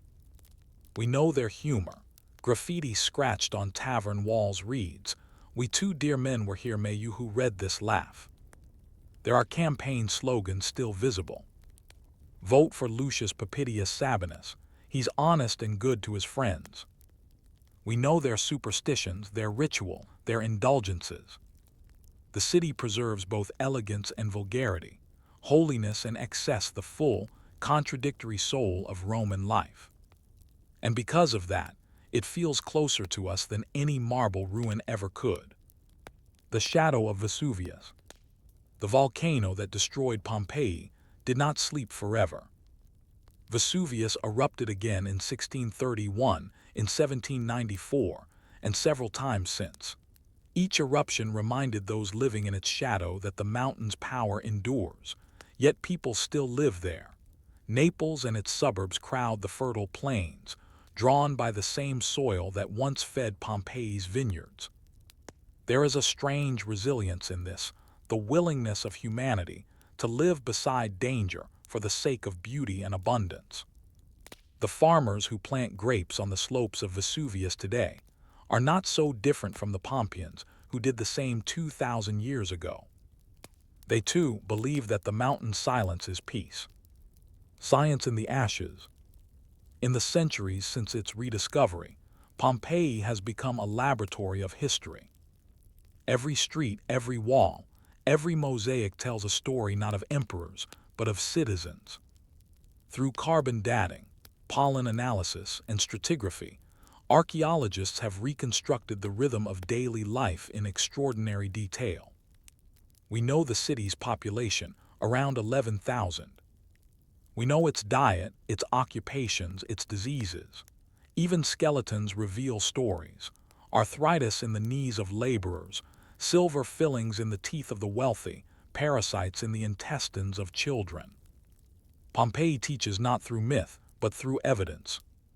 It reminds us that history is not a procession of heroes, but a chorus of ordinary people all caught in the same fragile web of existence. The ash that once destroyed became a preservative more faithful than any historian's pen. Echoes in art and thought. Since the 18th century, Pompeii has haunted the human imagination. Painters, poets, and philosophers saw in it a symbol of time itself, a frozen moment where life and death were indistinguishable. The poet Shelley wrote of it as a city of death kept awake by the fire that slew it. Goethe, visiting in 1787, remarked, "Many disasters have befallen the world, but few have given so much delight to posterity." Artists painted lovers turned to stone. Composers wrote elegies for the city asleep beneath the ashes. Even Freud visited, comparing the layers of the mind to Pompeii's buried strata memories preserved beneath centuries of forgetting. In Pompeii, humanity discovered not just its past, but the mirror of its own mortality. The ordinary immortalized. There is a quiet irony to Pompeii's endurance. The city was not extraordinary in its time. It was provincial, modest, even a bit decadent. It had no great generals, no philosophers of note, no monuments to rival Rome. And yet it is Pompeii, not the capital, that survived whole. Because of its destruction, it became immortal. In the frescoes of its houses we see gardens, fruit, and mythic lovers. In its graffiti we hear jokes, debts, and gossip. In its bodies, we see the last breath of fear and the unspoken prayer for another morning. It is the ordinary, not the grand, that endures. The lesson beneath the ash. What does Pompeii teach us? Not merely about Rome or Vesuvius, but about ourselves.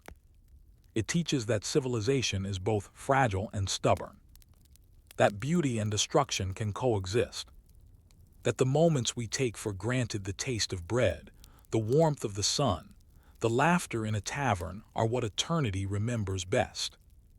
Pompeii is not just a ruin, it is a conversation across time. The people who lived there did not know they were speaking to us, yet they left messages in paint and plaster. Be well, enjoy life, for tomorrow is uncertain. And in that, they are wiser than most of us. The living city. Today, millions walk the streets of Pompeii each year. They trace their hands along the grooves carved by chariot wheels, stand in the courtyards of villas where sunlight still filters through ancient atriums, and listen to the quiet hum of the wind over stone. Tour guides whisper the names of the dead, though most are lost. The city feels both alive and asleep, a museum of human presence. Every so often, a new discovery is made. A hidden fresco, a bakery, a child's wooden toy turned to charcoal. Each find reminds us that the city is not done speaking. The ash still guards its secrets. Pompeii continues to teach, not as a relic but as a warning and a promise. That everything built by human hands will one day fall, but not everything will be forgotten. Reflection, memory against oblivion. Pompeii stands today as more than ruin. It is a reminder that history's greatest teacher is loss. The people who died there never sought immortality. They were living their ordinary, beautiful, flawed lives, buying bread, writing graffiti, making love, fearing debt, hopping for good weather. It was the mountain, indifferent and immense, that granted them eternity. We who walk among their ghosts owe them a quiet gratitude. Because of them, we know what it meant to be human 2,000 years ago. Because of their silence, we hear our own voices more clearly. The mountain still sleeps, but it will wake again someday. And when it does, perhaps another Pompeii will be born, another moment captured in ash. And so we are left with the question that echoes across the centuries. Do we ever truly learn from the ruins we leave behind, or do we, like the people of Pompeii, simply rebuild and forget until the sky falls once more? Story 4. The Antonine Plague, the Death of Empire. A peaceful empire on the edge. It is the year 165 CE, and Rome stands at its height. The empire stretches from the green hills of Britain to the deserts of Arabia, from the Rhine to the sands of Africa. Marble cities glitter under the Mediterranean sun. The frontiers are secure. The Emperor Marcus Aurelius rules wisely beside his co-emperor Lucius Verus. Philosophers lecture in Athens, engineers build aqueducts, merchants sail from Alexandria to Gaul. The world, it seems, has reached perfection. But perfection in history is never permanent. It is a balance so fragile that the smallest tremor of the earth, of the sky, or of the body can unmake it. In the east, in the wealthy province of Syria, Roman legions are returning from war against Parthia. They march home victorious, carrying the spoils of conquest: gold, silk, spices, and something else, a sickness no one has ever seen. The first reports. The first whispers come from the city of Seleucia, near the Tigris River. Soldiers fall ill with fever, then with sores that blossom across their skin like burns. The physicians call it ignis orientalis, the eastern fire. At first, the commanders dismiss it as exhaustion or bad air, but the disease spreads faster than rumor. By the time the legions reach Antioch, thousands are sick. Men collapse in the streets, the camp smells of death. The surviving soldiers burn the tents and march on, leaving corpses behind. From Antioch, the sickness travels along the roads of empire, north to Asia Minor, west to Greece, and across the sea to Italy. By 166 CE, it reaches Rome itself. The empire's triumphal celebrations for victory in the east become funerals instead. The nature of the plague. We know now, from the descriptions of Galen, the physician who witnessed it, that this was likely smallpox, one of the earliest recorded pandemics in human history. To the Romans, it was beyond comprehension. They had known pestilence before: malaria in the marshes, typhus in armies, but this was something different. It struck the healthy and the strong. It disfigured the skin, burned the lungs, and left survivors scarred for life. It ignored the prayers of priests and the skill of doctors. And worst of all, it lingered. The plague did not pass in months, but in years. For more than a decade, it haunted the empire, returning in waves. It was said that 1/4 of the population of Rome perished. In some provinces, entire villages disappeared. The legions thinned. The grain ships stopped sailing. The empire's golden peace began to tarnish. Rome in fear. In Rome, the streets once filled with festivals and markets grew quiet. Smoke rose from the cremation pits outside the city walls. The smell of burning flesh drifted over the Tiber. The Senate met less frequently. The theaters closed. People stopped shaking hands. Public baths, once the pride of Roman hygiene, were avoided. In the crowded insulae, the apartment blocks of the poor, disease spread like fire. Families nailed their doors shut from the inside, hoping isolation would save them. Slaves were left to tend the sick, often dying beside their masters. The Emperor Marcus Aurelius wrote in his journal, "All that is born of nature must perish. To rail against this is to rail against the gods themselves." Even the philosopher emperor, calm and rational, could not escape the despair of a dying city. He turned inward, writing his Meditations, a book meant not for the world, but for his own endurance. The healers and the hopeless. Galen, Rome's greatest physician, was summoned from Pergamon to treat the imperial family. He observed the symptoms carefully: high fever, sore throat, rashes turning to pustules, the stench of decay. He prescribed cooling diets, purgatives, and baths in vinegar water, but he admitted defeat. He noted with clinical sorrow, "In all the years of my practice, I have never seen so many die." Unable to explain the cause, he turned to the language of humors and balance theories that had guided medicine for centuries, but were powerless now. The sick sought help from temples instead. Priests sacrificed animals, hopping to read divine intent in the entrails. Crowds lit incense before the statue of Apollo Medicus, god of healing. The irony was cruel. The more they gathered to pray, the more the disease spread. The collapse of commerce. As death spread, so did poverty. Trade routes broke down. Ships refused to dock at infected ports.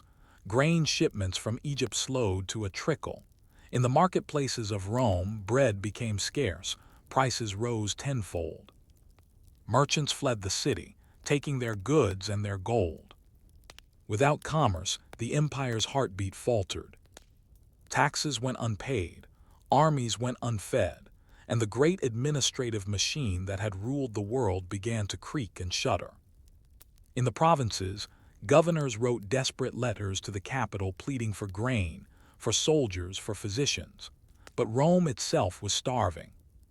The empire, so vast it seemed eternal, was discovering how quickly mortality spreads from body to body, from man to state. The faith of the people. In times of plague, belief becomes both refuge and contagion. Temples overflowed with supplicants. Astrologers predicted the end of the world. Charms, amulets, and spells sold faster than food. Even the Stoics began to doubt. The philosophers who once taught that the universe was governed by reason now struggled to find reason in this. A few new sects, still small, still obscure, offered another explanation: that suffering was not divine punishment but human condition, shared by all. Among them were Christians, who ministered to the sick when others fled. Their acts of compassion impressed even their enemies. The Roman historian Dio Cassius later wrote that the new faith spread like the disease itself. Out of the ashes of empire, a new spiritual world was quietly germinating. The emperor's burden. Marcus Aurelius did not flee the capital. He saw himself as servant of duty, even to death. When the legions on the Danube frontier fell ill, he rode north to join them, living in a damp military tent, writing his philosophical reflections by candlelight. In the Meditations, he reminds himself, "Do not act as if you will live 10,000 years. Death hangs over you. While you live, while it is in your power, be good." He buried friends, generals, and perhaps even his co-emperor Lucius Verus, who died of the plague in 169 CE.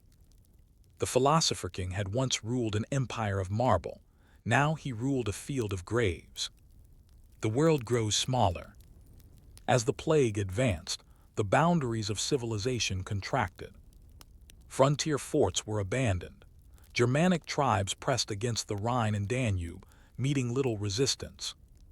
In the east, the Parthians retook cities the Romans could no longer defend. The empire no longer expanded, it retreated into itself.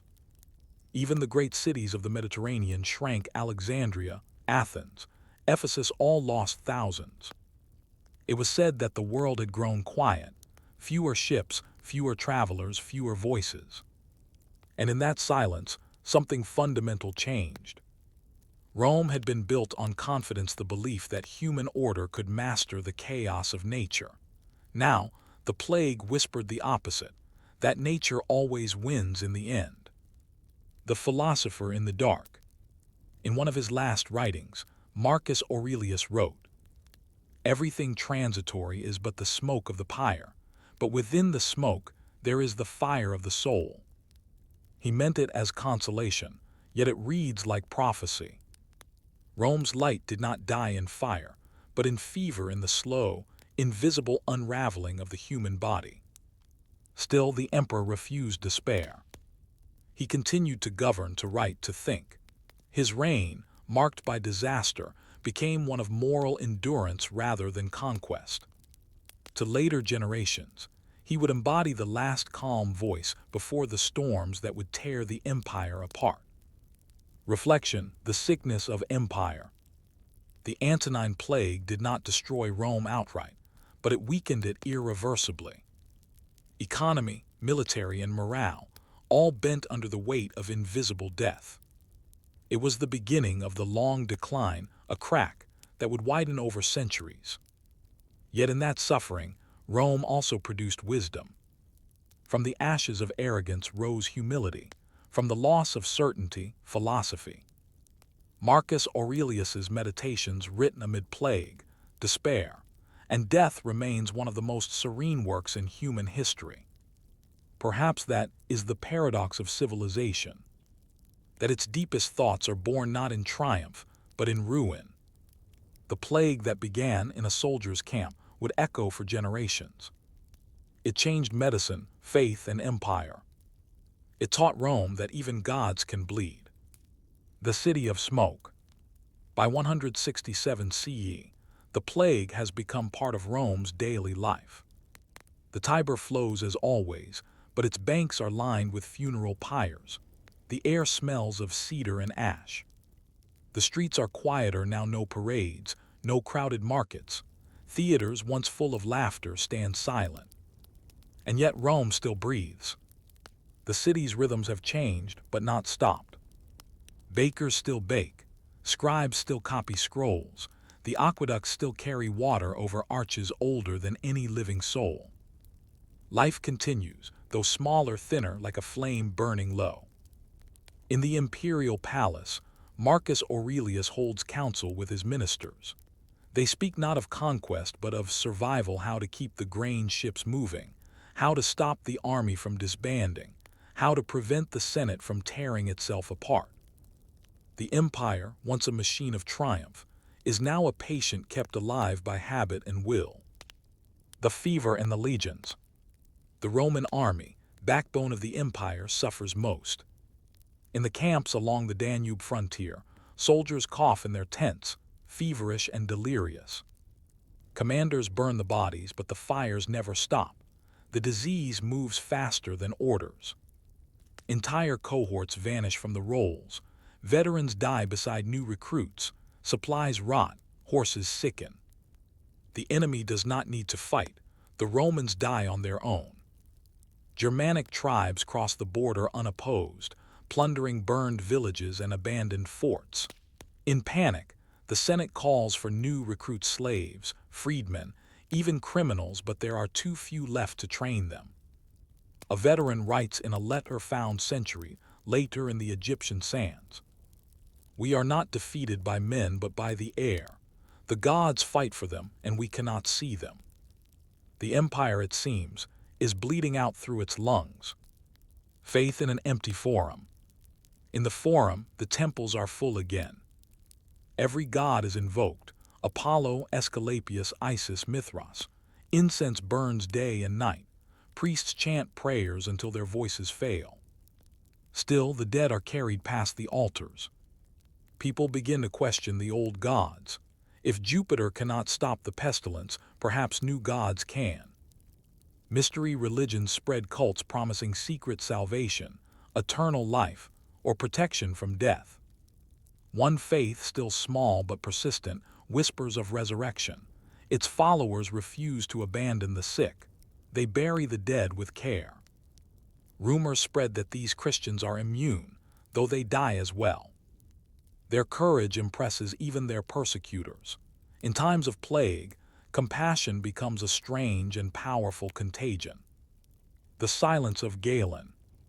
In this world of faith and fever, one man tries to hold on to reason. Galen, physician to the emperors, continues his observations. He dissects animals, examines bodies, and records every symptom with scientific calm. He writes of pustules as large as lentils, of days of crisis, of the stench of internal rot. But even Galen, that man of logic, begins to sound weary. He confesses that no remedy works. Bloodletting fails, purges worsen the fever. He retreats from Rome to his estate in Pergamon, partly to study, partly to survive. In his letters, he writes with stoic resignation. The physician may heal the body, but only philosophy heals the mind. In that single line, medicine and meaning meet. For Galen, to endure is to understand that death is not defeat. The emperor's meditation. Marcus Aurelius, alone in his tent near Carnuntum on the Danube, writes in his notebook by lamplight. These writings, later found entitled Meditations, are not decrees or laws, they are reminders to himself of how to live while everything around him dies. He writes, "When you wake in the morning, think of the privilege it is to be alive, to breathe, to think, to love. And all things of the body are as smoke and foam, but virtue remains." In those lines, the emperor tries to steady himself. He cannot stop the plague, he cannot save his empire, but he can remain good in its ruins. His soldiers, seeing him walk among the sick, call him the philosopher emperor. They say he never turns away from a dying man. The collapse of trade. Beyond the battlefields, the empire's economy cracks. Merchants refuse to sail infected ports. Marketplaces stand half empty. In Egypt, the grain fleets rot in harbor. In Carthage, warehouses overflow with unsold goods. In Rome, bread becomes scarce and expensive. Without trade, the tax system falters. Governors cannot pay soldiers. Soldiers loot towns for food. Provincial cities begin minting their own coins, small, crude, desperate. The empire's unity, once measured by its currency, begins to fragment. Even the city's fountains slow. Aqueducts fall into disrepair as laborers die faster than they can be replaced.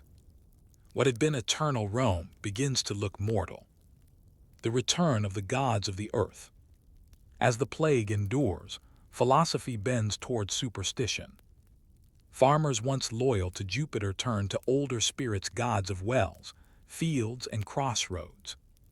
Shrines multiply along the roadsides. Offerings of milk and honey appear at night. The empire, for all its marble and law, begins to remember its ancient roots, fear of the unseen, reverence for the land. Rational Rome gives way to primitive awe. And yet amid this, the philosophers still write. A teacher in Athens, weary of funerals, writes, "When men are many, they forget their limits. When they die in multitudes, they remember." The Antonine Plague becomes not just a medical event, but a spiritual mirror. It strips civilization of its pretense and leaves only what endures: fear, faith, and thought. The Plague of Children. By 170 CE, a new cruelty emerges. The disease, once thought to spare the young, begins to claim them too. Entire generations vanish. Inscriptions from tombstones multiply, carved in hurried Latin. For Flavia, aged 7 years, she was the joy of her parents. To my little son who left too soon. The loss is unbearable, and yet the living adapt. Funeral art changes, less triumphal, more tender. Angels and cherubs replace eagles and victories. For the first time, Roman art begins to depict grief as beauty. Even the empire's aesthetic softens, as if the stone itself learns compassion. The philosophy of the dying world.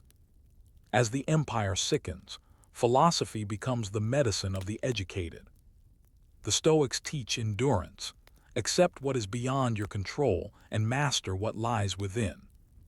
The Epicureans counsel moderation. Enjoy the small pleasures while you can. The Christians speak of resurrection, the Platonists of the soul's eternity. Each, in their own way, offers a kind of vaccine against despair. In an age when bodies rot, ideas become the only form of immortality. Marcus Aurelius writes again, "The universe is change. Our life is what our thoughts make it. To believe that is to survive mentally what others cannot survive physically."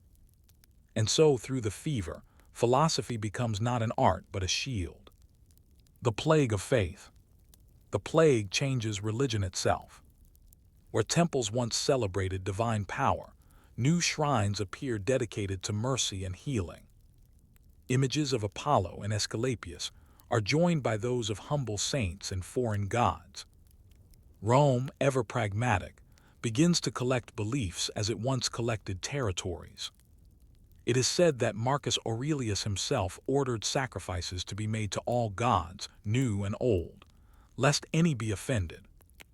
But the old confidence, the sense that Rome was favored by heaven never returns. The empire's faith becomes plural, anxious, and introspective. When divine protection fails, people begin to look within. The shadow over the throne. By the late 170s, the plague begins to wane, though never entirely disappearing. The empire is thinner now, its population reduced by a third, its legions exhausted, its economy hollowed.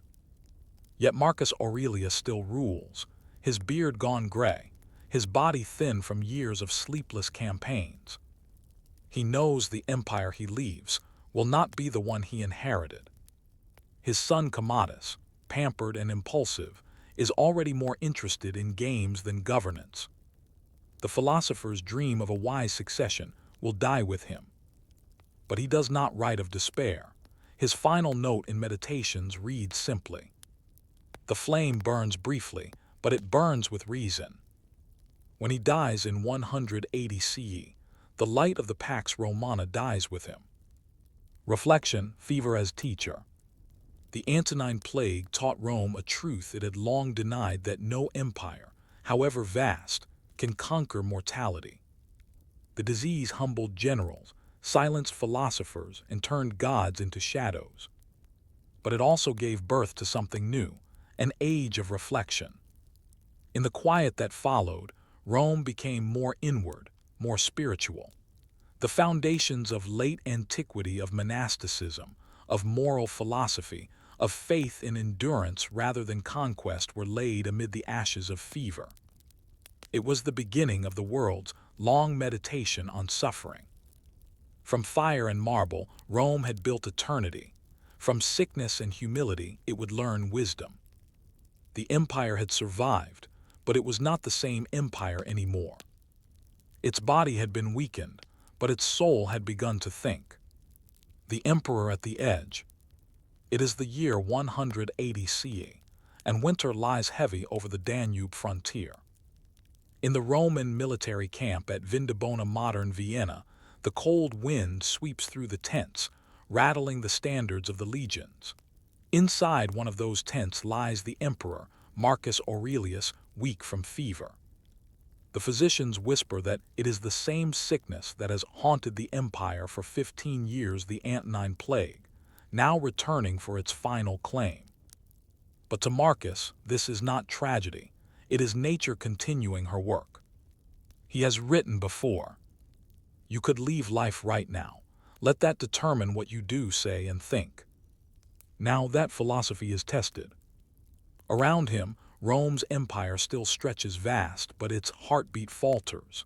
The plague has emptied towns, silenced markets, and weakened legions.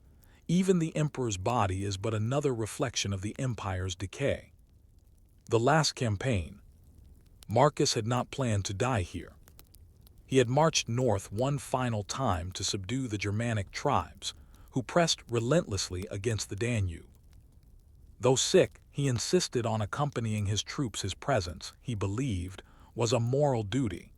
He spent his days reviewing fortifications, inspecting the soldiers, rations, and offering words of courage. But by February, the fever grew stronger. He took to bed in a wooden shelter near the camp hospital. His general's faithful men, hardened by war and loss, came to him for orders. He gave them calmly, knowing they might outlive both him and the empire's peace. When one begged him to rest, he smiled faintly. "It is not death that a man should fear," he said, "but never beginning to live." The emperor, who had governed by reason, now prepared to die by reason too. The philosopher's deathbed. Galen, his physician, attended him in those final days. He recorded that Marcus faced death without struggle, his breath shallow, but his mind alert. He spoke quietly to his attendants. "Why weep for me when we must all follow this path? Instead, consider how to live rightly while there is still time." When word spread through the camp that the emperor was dying, soldiers gathered outside his tent. They did not shout or cry. They stood in silence, the sound of their armor echoing faintly in the cold wind. Marcus asked to be lifted so he could face them one last time. He whispered to his aides, "See those men, they are Rome. Guard them even when I am gone." And then, turning his thoughts inward, he murmured words no one could hear, perhaps a final meditation. He died that night, aged 58, his notebook of reflections beside him. The philosopher had become the last good man to rule Rome. The inheritance of chaos. His son, Commodus, was summoned from Rome to the frontier. He was 19, handsome, strong, and utterly unlike his father. Where Marcus sought wisdom, Commodus sought pleasure. Where Marcus endured hardship, Commodus demanded comfort. The legions, loyal to the dynasty, hailed him as Augustus, but they sensed the change at once. The philosopher's camp became a festival.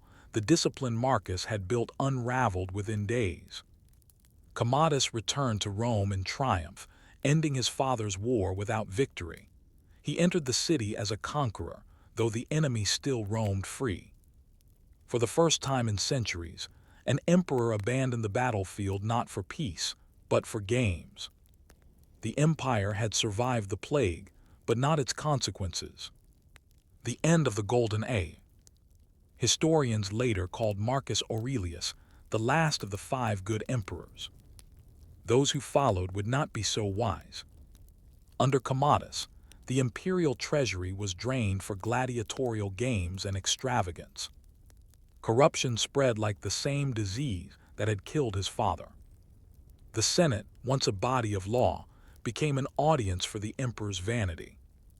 When Commodus took to fighting as a gladiator himself, demanding to be hailed as Hercules reborn, the empire's moral authority collapsed. The philosopher's marble Rome became a circus. The plague had killed millions, but Commodus would finish the work by eroding what was left of order and meaning. And yet, in a strange way, Marcus had foreseen this. In Meditations, he had written, "Soon you will have forgotten all, soon all will have forgotten you." He understood that even virtue, like empire, is mortal. The ruins of certainty. After Marcus's death, the empire entered what later historians would call the crisis of the 3rd century, a slow, grinding disintegration. Borders collapsed, provinces rebelled, generals seized the throne only to be murdered by their own men. The Antonine Plague had thinned the population so deeply that fields lay fallow and cities emptied. Even when the disease itself waned, its shadow lingered. The empire never regained its confidence, its optimism, its faith in eternity. Rome had survived calamity before, but this time the wound was internal, a sickness of the soul. Philosophy, once a private consolation, became a public necessity. In schools and temples, teachers spoke not of conquest but of endurance. The stoic calm that Marcus embodied became the moral skeleton of a collapsing world. The books he left behind. Among the emperor's belongings was a small bundle of parchment notes, his private writings, never meant for others. They were later copied, translated, and preserved under the title Tau letter 1F70, Epsilon letter 1F30, Sigma letter 1F11 Alpha Epsilon Tau Omicron U, to himself known today as the Meditations. These pages, written between campaigns and funerals, became one of the most enduring works of philosophy and history. They contain no politics, no decrees, only thoughts about virtue, humility, and impermanence. Waste no more time arguing about what a good man should be. Be one. The universe is change, life is opinion. What we do now echoes in eternity. The man who ruled the known world wrote as if he ruled only himself. In the end, that is all any empire can do. The shadow of memory. Centuries later, when the Western Empire fell, Marcus's name still survived. Medieval monks copied his words, even as barbarian kings ruled from Rome's ruins. The Stoic emperor became a symbol of reason in darkness, a philosopher who kept his soul steady when the world lost balance. The plague that had marked his reign faded into history, but his thoughts endured like fossils in stone. He had turned suffering into reflection, disaster into wisdom. In that sense, he achieved what no conqueror could. He conquered time. The empire as body. Historians have often compared the Roman Empire to a human body, strong, complex, resilient. Under Marcus, that body caught a fever. It survived, but it never recovered. Its nerves dulled, its limbs weakened, its heartbeat slowed. The Antonine Plague was not merely a disease of flesh, it was the empire's first awareness of mortality. Before it, Rome believed itself eternal. After it, Rome began to think like a dying man, remembering, regretting, and fearing. From that moment, all of Roman history would be the long aftermath of its own illness. Philosophy in the ashes. In the centuries that followed, the wisdom born of that age shaped the world that came after. The Stoics influenced Christian monks. Galen's medical texts guided physicians for a millennium. Even the idea of the good death, calm, rational, accepting, came from the emperor who died by the Danube. The plague and the philosopher together transformed Rome from a conqueror of bodies to a thinker of souls. What the sword could not achieve, suffering accomplished. It is one of history's quiet ironies that the disease which killed millions also gave birth to one of humanity's most enduring philosophies of peace. The mirror of mortality. If Pompeii's ashes preserved a single day, the Antonine Plague preserved an idea that power and wisdom are temporary, but reflection can outlast both. Rome's marble crumbled, Marcus's words did not. When you read Meditations today, you are hearing the thoughts of a man surrounded by death, who chose stillness instead of despair. He wrote not for glory, but for the same reason the sick prayed to stay human. When you arise in the morning, remember that you may not see evening.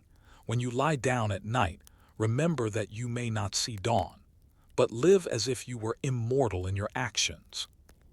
The philosopher's last victory was not over enemies or fate, but over fear. Reflection, the end of Rome's dream. The death of Marcus Aurelius marked the end of the age Rome most wished to remember, the age of wisdom, reason, and order. The plague had revealed the fragility of that dream. But it had also shown the endurance of thought, the quiet strength of the human spirit. In every era since, when disease or chaos has returned, people have turned again to his words. Not because they promise safety, but because they teach serenity. Rome's empire ended. But the empire of philosophy, the one built inside the mind of Marcus Aurelius, endures still. He was the last philosopher king, and perhaps the last man to rule the world and understand its impermanence. The empire he left would crumble, but the question he left behind would not. When all the monuments fall, what remains of the human soul? Story 5. The year of earthquakes, Constantinople, and the shaking of the Eastern world. The Jewel of the East. In the spring of 557 CE, the Eastern Roman Empire, the Byzantine Empire, as we call it now, stood at its zenith. The Emperor Justinian I ruled from Constantinople, a city so magnificent that travelers called it Nova Roma, the New Rome. Its walls stretched for miles, triple-layered and crowned with towers. Its harbors were filled with ships from Egypt, Syria, and Italy. Its palaces shimmered with mosaics, and at its heart rose the newly completed Hagia Sophia, the greatest church in Christendom, a dome suspended, it was said, from heaven by a golden chain. Justinian, ever ambitious, had reclaimed lands once lost to the barbarian kingdoms, North Africa, parts of Italy, even Rome itself. He dreamed of a restored empire, united under faith and law, his corpus juris civilis establishing Roman justice for eternity. But beneath this perfection, the ground was restless. For decades, small tremors had shaken the eastern provinces. The empire, seated between fault lines of earth and of culture, lived with the low hum of instability. Yet no one expected what was to come. The calm before the ruin. On a December night in 557 CE, the air over Constantinople was unusually still. The city slept beneath a clear sky, its streets dark and silent save for the distant barking of dogs. In the great palace, courtiers murmured prayers before icons, as rumors spread of omens, stars moving strangely, wells running dry, birds fleeing the city. At the church of Hagia Sophia, the night watch kept vigil by lamplight, their chants echoing in the vast dome. Outside, the sea lay motionless. Then, at just after midnight, the silence broke. The great earthquake. The first tremor was gentle, a ripple underfoot, like the passing of a great beast. The next was not. The ground convulsed with a force that seemed to tear the city apart. Walls heaved, columns cracked, and statues toppled from their pedestals. In an instant, Constantinople, the pride of the empire, became a sea of motion. From the Bosporus to the Golden Horn, the earth roared. The lamps of Hagia Sophia swung violently, and its mighty dome trembled. Witnesses later said the marble floor rippled like waves under wind. Houses collapsed, burying entire families in their sleep. The aqueducts burst. In the streets, people screamed and fled, clutching icons and crosses. The walls of Theodosius, the very fortifications that had withstood sieges for over a century, split in several places. Towers crumbled into the moat. In the hippodrome, statues of emperors shattered to dust. And then, as suddenly as it had begun, it stopped. A city in darkness. The silence after the quake was worse than the noise. Fires broke out across the city, spreading through the tightly packed wooden houses. The air filled with smoke and dust. The moonlight revealed streets choked with rubble and the faint sound of weeping. Survivors gathered in the open squares, the Forum of Constantine, the Augustaian terrified to re-enter their homes.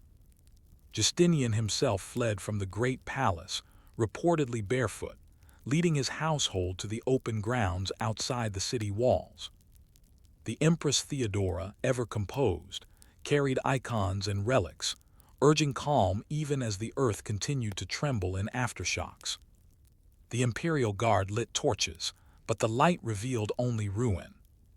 The city that had stood as the center of the Christian world was reduced, in a single night, to fear and rubble. The aftershocks. For weeks, Constantinople quaked. Each aftershock sent fresh waves of panic through the population. Priests led processions through the streets, carrying the true cross and relics of saints.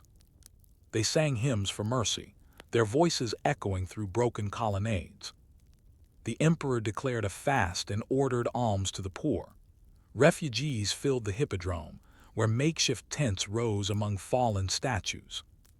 Many believed the end of days had come. In the churches, sermons took on an apocalyptic tone. One preacher shouted from the steps of the ruined Forum, "The earth groans because of our sins. Repent, O people of God, for the foundations of the world are shaken." But others whispered a different fear, that the empire itself had angered heaven. Had Justinian, with his wars and taxes, stretched divine patience too far? The city of dust. The scale of destruction was vast. Nearly every major building had suffered damage. The magnificent Hagia Sophia, though still standing, had cracks running through its dome.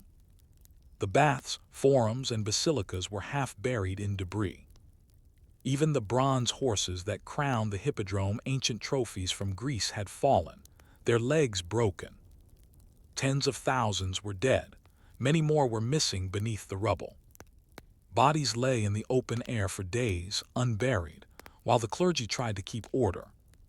Plague followed soon, after not the great Justinianic plague that would come a few years later, but the first sign of the empire's vulnerability. For a city that believed itself eternal, the quake was an unthinkable humiliation. And yet from the chaos rose the one force Rome had always relied upon: rebuilding. The emperor's resolve. When the tremors finally ceased, Justinian returned to the city. He ordered every able worker, slave, and mason to begin reconstruction. The walls were repaired within months, stronger than before. The aqueducts were restored. The fallen statues were replaced with new ones of shining bronze. But the emperor's gaze fell most often on Hagia Sophia, whose cracked dome hung ominously over the altar. To Justinian, that church was not merely a building, it was the soul of the empire. He swore it would not fall. He summoned his architects, Isidore the Younger and Anthemius's students, and commanded them to redesign the dome entirely. It would be higher, lighter, and stronger, as if built by angels. The reconstruction began at once, even as aftershocks still trembled through the soil. To rebuild amid ruin, that, Justinian believed, was Rome's truest act of faith. The philosopher's earthquake. The earthquake was more than physical, it was spiritual. It forced the Byzantines to confront the fragility of the world they believed divinely ordained. Preachers spoke of metanoia, repentance, while philosophers compared the quake to the fall of empires. In the university quarter, scholars quoted Aristotle and Plato. The earth itself is alive, and we are its heartbeat. But in the taverns, sailors and merchants whispered of darker omens, that the quake had opened a gate beneath the sea, that the empire would soon drown. Fear and faith intermingled until they became indistinguishable. The city that would not fall. Despite the terror, Constantinople endured. In time, the fires were extinguished, the rubble cleared, and life returned. Merchants reopened their stalls, the harbors filled again, and the call to prayer from distant mosques centuries later would still echo over the same hills. Justinian's reconstruction of Hagia Sophia became his most lasting legacy. The new dome, completed in 562 CE, soared higher than before, glittering with golden mosaics that caught the morning light. When it was rededicated, the emperor stood beneath it and whispered, "Solomon, I have surpassed thee." The city had shaken, but it had not broken. That became Constantinople's story for the next 1,000 years, to fall and to rise again. The meaning of the tremor. In hindsight, the earthquake of 557 CE was not the empire's end, but it was a warning.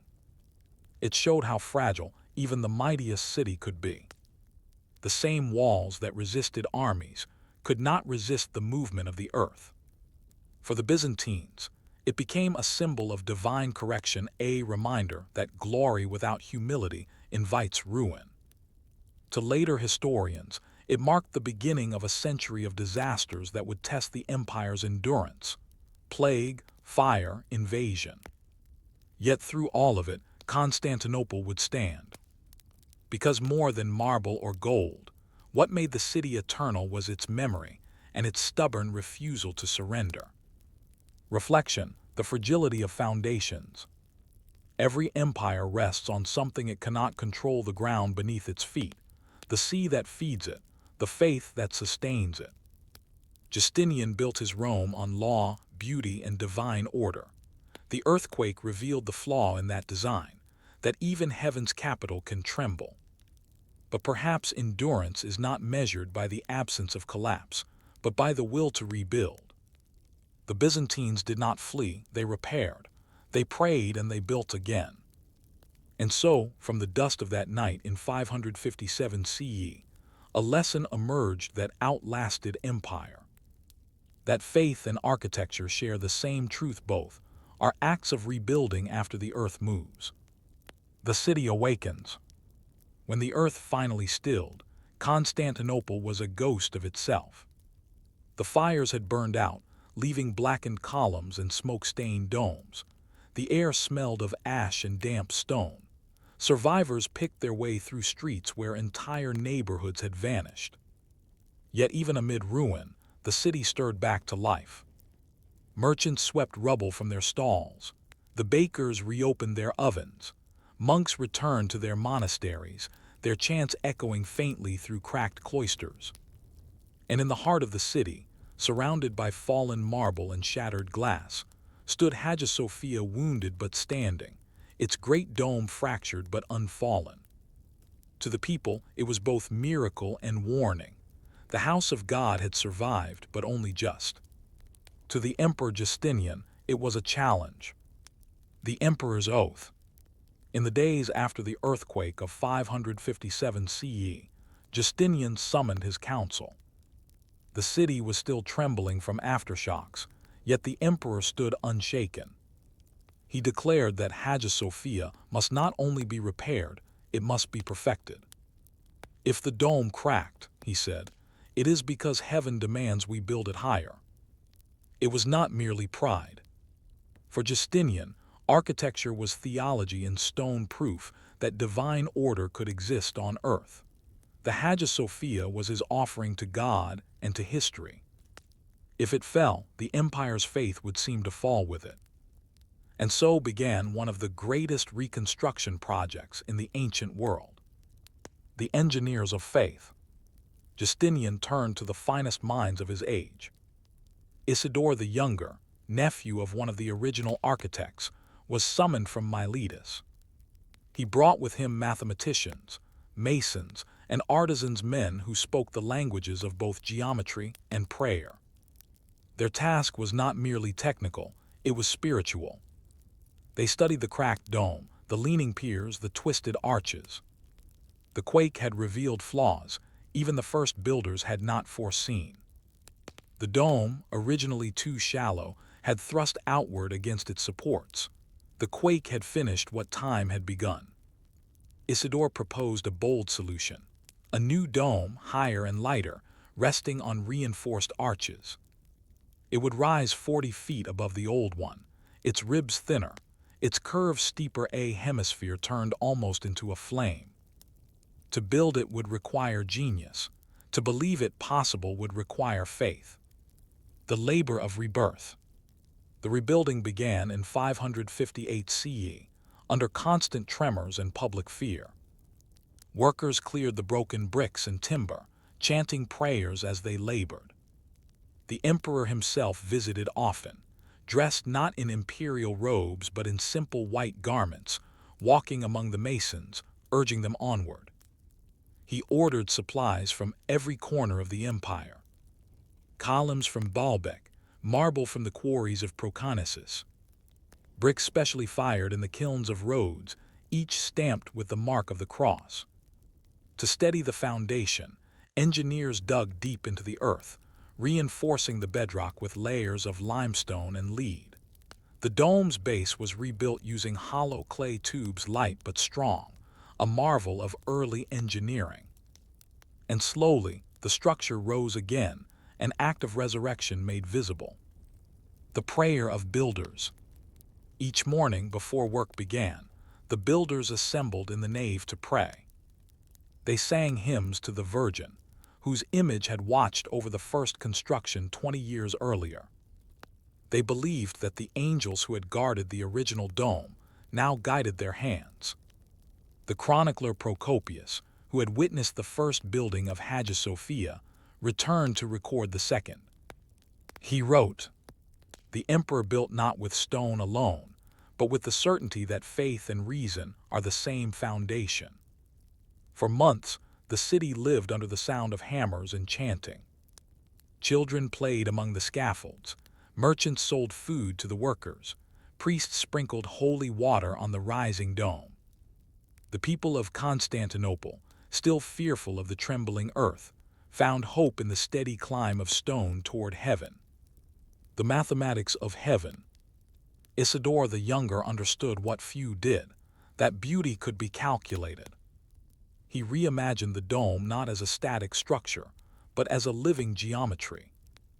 Each rib of brick curved precisely to distribute the weight outward and downward, transferring stress into the massive piers below. To lighten the upper sections, he used pumice and crushed brick, materials that seemed to float in sunlight. The result was a dome that appeared weightless, a surface of gold, and light suspended over shadow. When sunlight entered through the 40 windows of the base, it scattered across the mosaics, turning the air itself into a luminous haze. To stand beneath, it was to feel the illusion that the dome hovered between earth and sky, a miracle, achieved through mathematics. As one bishop later wrote, in Hagia Sophia, geometry becomes prayer. The dedication. After 5 years of relentless work, in 562 CE, the church stood completed once more. On the morning of its rededication, the entire city gathered. Priests in jeweled vestments processed through the streets. Incense drifted like mist. The emperor, old and weary now, entered barefoot, his crown in his hands. When the choir began to sing, the sound rose and swirled beneath the dome, echoing infinitely. Justinian looked up at the golden vault, the glittering mosaics, the play of sunlight that seemed alive. He lifted his hands and cried out the words that would be remembered for centuries. Solomon, I have surpassed thee. The crowd fell silent, awed not by arrogance but by awe itself. For in that moment, it seemed the emperor had indeed touched the divine. The philosophy of stone. The new Hagia Sophia was more than architecture, it was argument.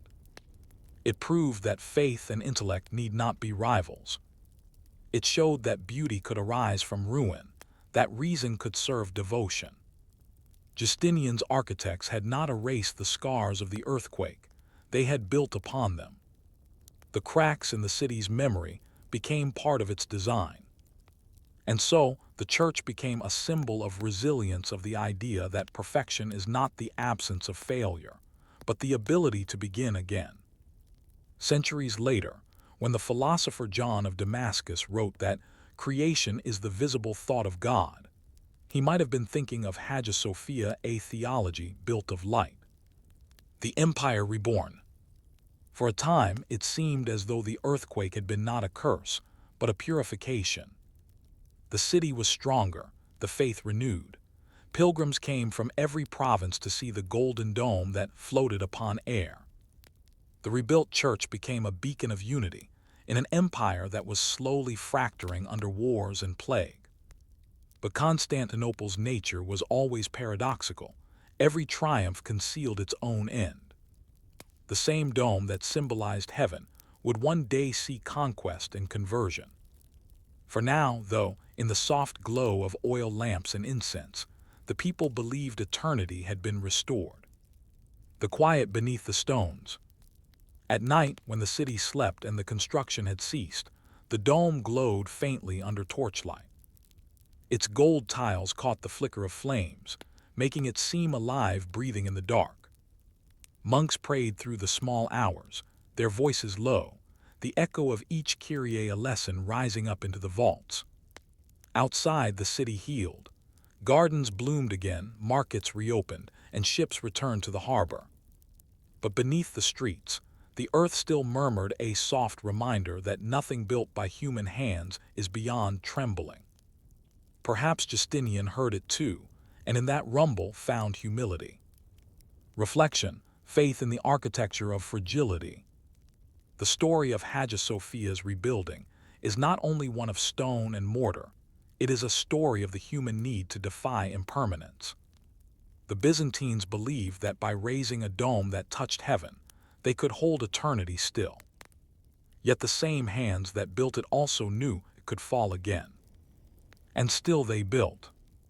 That is the essence of history's most enduring faith, not in gods alone, but in the act of creation itself. To build, knowing that time will destroy. To sing, knowing the echo will fade, that is how civilizations pray. Hagia Sophia endures not because it escaped the earthquake, but because it was born from it. The empire after the quake. When the dust of rebuilding settled, Constantinople glittered again like a city reborn. Its new dome blazed with gold. Its walls stood stronger than ever. Pilgrims came from across the empire to see what they called the eighth wonder of the world. Justinian, now in his 70s, walked through streets alive with markets and song. The empire had survived the earthquake, and in surviving, it had convinced itself of divine favor. But peace in Byzantium never lasted long.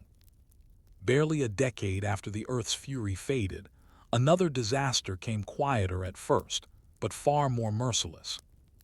This time, it was not the ground that moved. It was the breath of the living. The arrival of the plague. In the year 541 CE, ships from Egypt entered the Golden Horn carrying grain for the capital. They also carried rats. And in the fur of those rats, invisible to all, traveled the bacterium Yersinia pestis, the same disease that centuries later would be called the Black Death. It began in the harbor districts. Dockworkers fell ill with sudden fever and swollen lumps under the arms and groin. The city's physicians, still recovering from the memory of the earthquake, called it a fever of the Nile. Within days, the disease leapt from house to house. By the time anyone understood its nature, it had already spread through every quarter. In a city of 500,000 people, there was nowhere to flee. The Plague of Justinian. Historians would later name it the Plague of Justinian, the first great pandemic of recorded history. At its peak, it is said that 10,000 people died each day in Constantinople. The empire's granaries turned into morgues. Funeral pyres burned without pause. When there was no more wood, corpses were stacked in cisterns and towers. Even the emperor fell ill, his body racked with fever. For days he lay between life and death, tended by Theodora and a handful of surviving attendants. When he recovered, he emerged gaunt and shaken. He who had rebuilt heaven now stared into the mouth of hell. A city of ghosts. Those who lived through the plague said the city became unrecognizable. The bustling markets fell silent. The streets echoed only with the sound of cartwheels carrying the dead. Dogs roamed freely, feeding on what the living could not bury. Procopius, ever the chronicler, wrote, "The bodies were heaped like grain in a storehouse. No man could count the dead. The air itself seemed poisoned." The earthquake had lasted moments. The plague endured for years. And while the quake had inspired awe, the plague bred despair. For the first time in memory, even the priests lost their words. The crisis of faith. In the shadow of Hagia Sophia's golden dome, prayers continued day and night. The faithful believed the plague to be divine punishment, a cleansing fire, sent for the sins of pride and vanity. Monks fasted until they fainted. Pilgrims walked barefoot through the city, carrying icons through the streets in desperate procession. Yet the more they prayed, the more people died. Some began to question whether heaven still listened.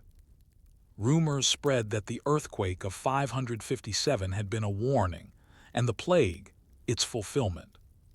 Astrologers pointed to strange alignments of planets.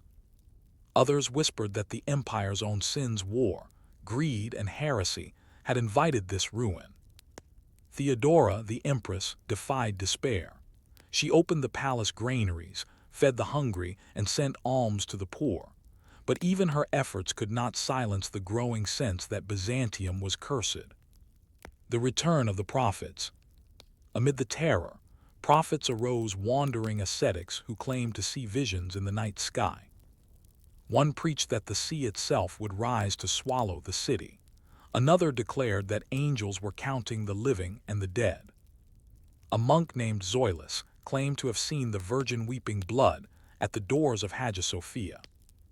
Ordinary people listened because they needed to believe something, anything. In times of plague, prophecy becomes the only form of control. The emperor, alarmed by the hysteria, ordered the preachers silenced, but even within the palace, fear spread. Servants crossed themselves before entering rooms. Senators refused to meet. The city that had rebuilt heaven was now choking on superstition. The emptiness of power. The pandemic exposed what earthquakes and wars had not: that no empire, however divine its architecture, could master nature's smallest creature.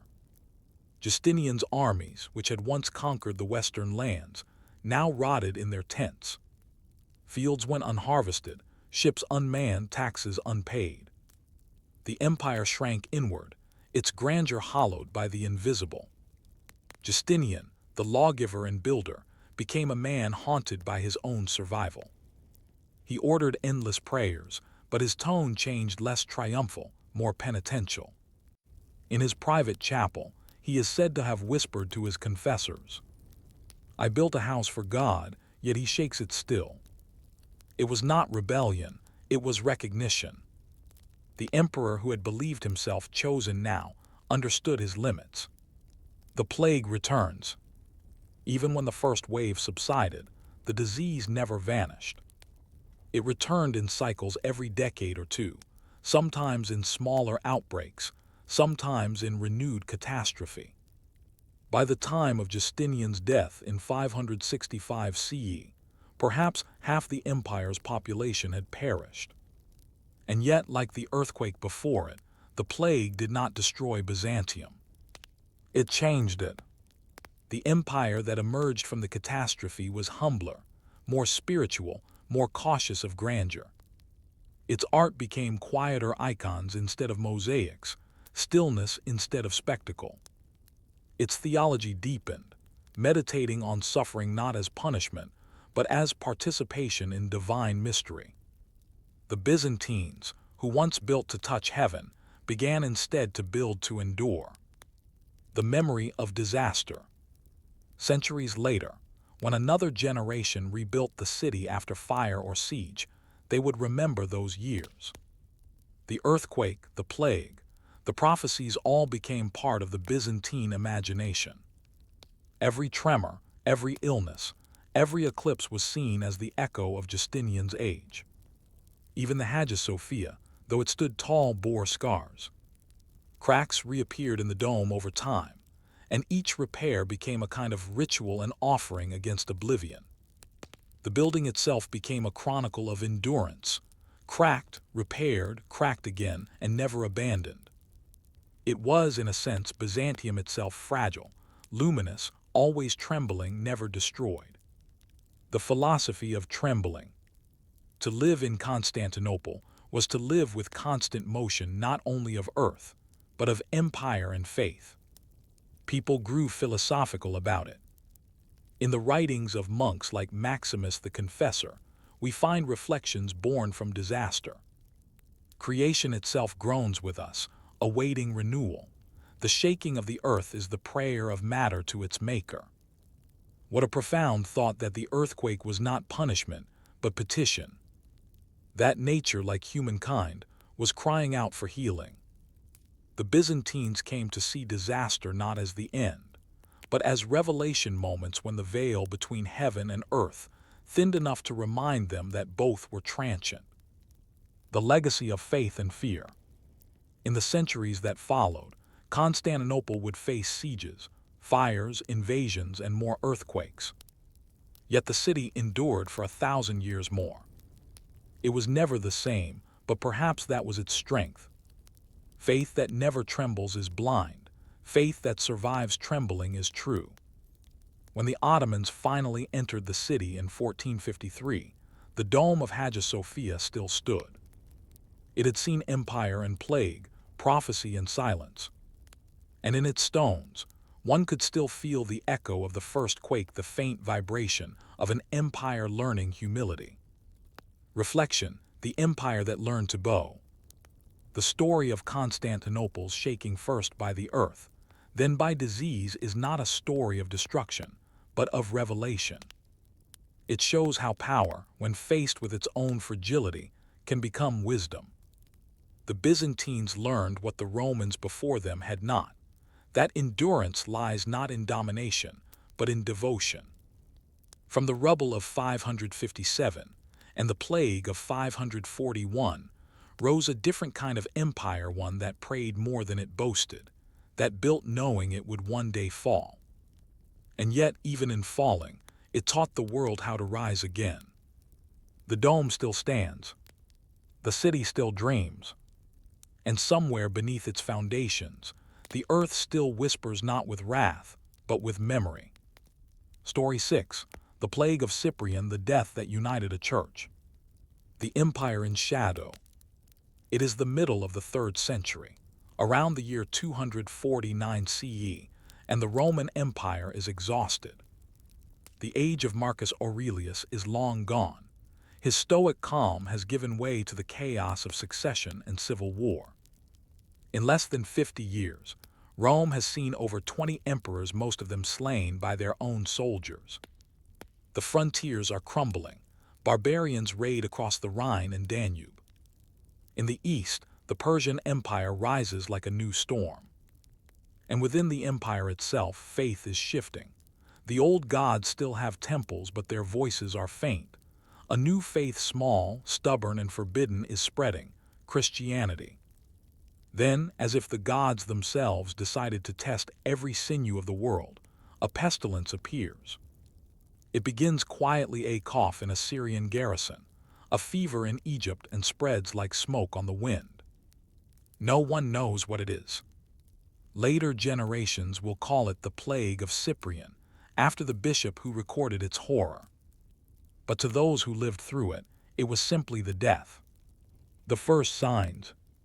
The earliest accounts come from Alexandria, where traders from Ethiopia and Nubia docked their ships. The city was a crossroads of the ancient world, and with its grain ships and crowded alleys, it was also a perfect breeding ground. Physicians noted a strange pattern: a sudden weakness, vomiting, ulcers in the throat, bleeding from the eyes and ears. Some scholars think it was smallpox again, others an early hemorrhagic fever, perhaps something like Ebola. To the Romans, the cause did not matter, only the terror did. From Egypt, it spread north along the trade routes to Carthage, to Antioch, and finally to Rome itself. Within a year, the whole empire was coughing, bleeding, dying. The world falls silent. By 251 CE, the plague had reached its peak. Contemporary writers tell of cities emptied, of harvests left to rot, of entire legions collapsing without battle. In the imperial capital, funerals outnumbered births. So many died that the living could not bury them. Bodies were left in the streets, or stacked in carts that creaked toward mass graves outside the city walls. The smell hung over Rome like a second atmosphere. One chronicler wrote, "The world, once so full of life, became as if unpeopled. The dead were more numerous than the living." And amid this death, fear became the new religion. The pagan response. The old Roman religion offered no comfort. Priests performed sacrifices, but the omens gave only confusion. When the augurs examined the entrails of animals, they found nothing but disease. Temples closed, or were deserted by priests who fled to the countryside. Some pagans accused the Christians of angering the gods. They blamed the new faith for neglecting the traditional rites. Crowds shouted in the streets, "The Christians have brought the plague. They deny the gods, now the gods destroy us." Violence followed. In some cities, mobs burned churches and dragged believers before magistrates. The Emperor Decius, already suspicious of this strange sect, issued edicts requiring every citizen to offer incense to the gods. Those who refused faced imprisonment or death.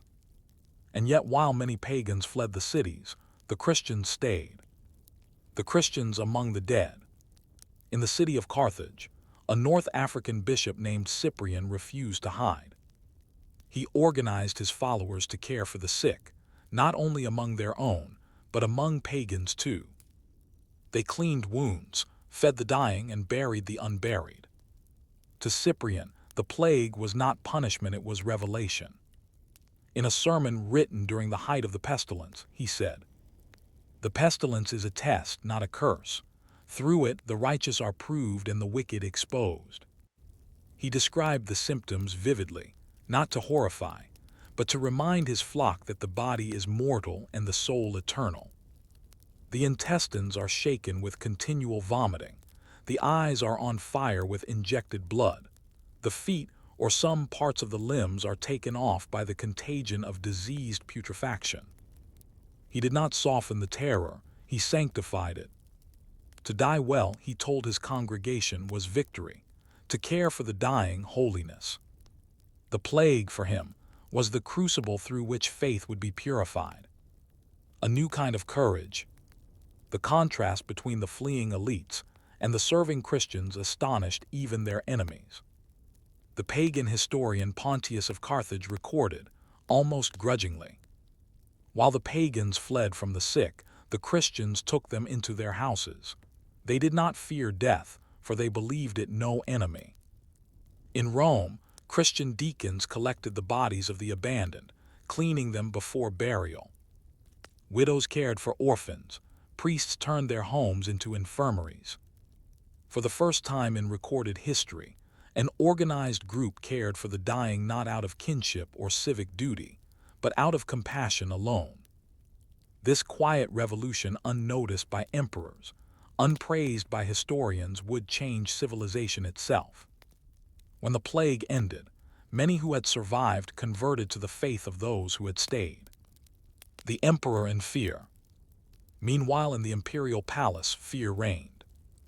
Emperor Decius, who had ordered the persecution of Christians, was killed in battle soon after, a coincidence many interpreted as divine judgment. His successors fared little better. One after another, emperors rose and fell, each trying to govern a dying world. Rome's armies, decimated by disease, could no longer defend its borders. The Goths invaded Thrace, the Persians captured Antioch. The empire was shrinking, and no decree could stop it.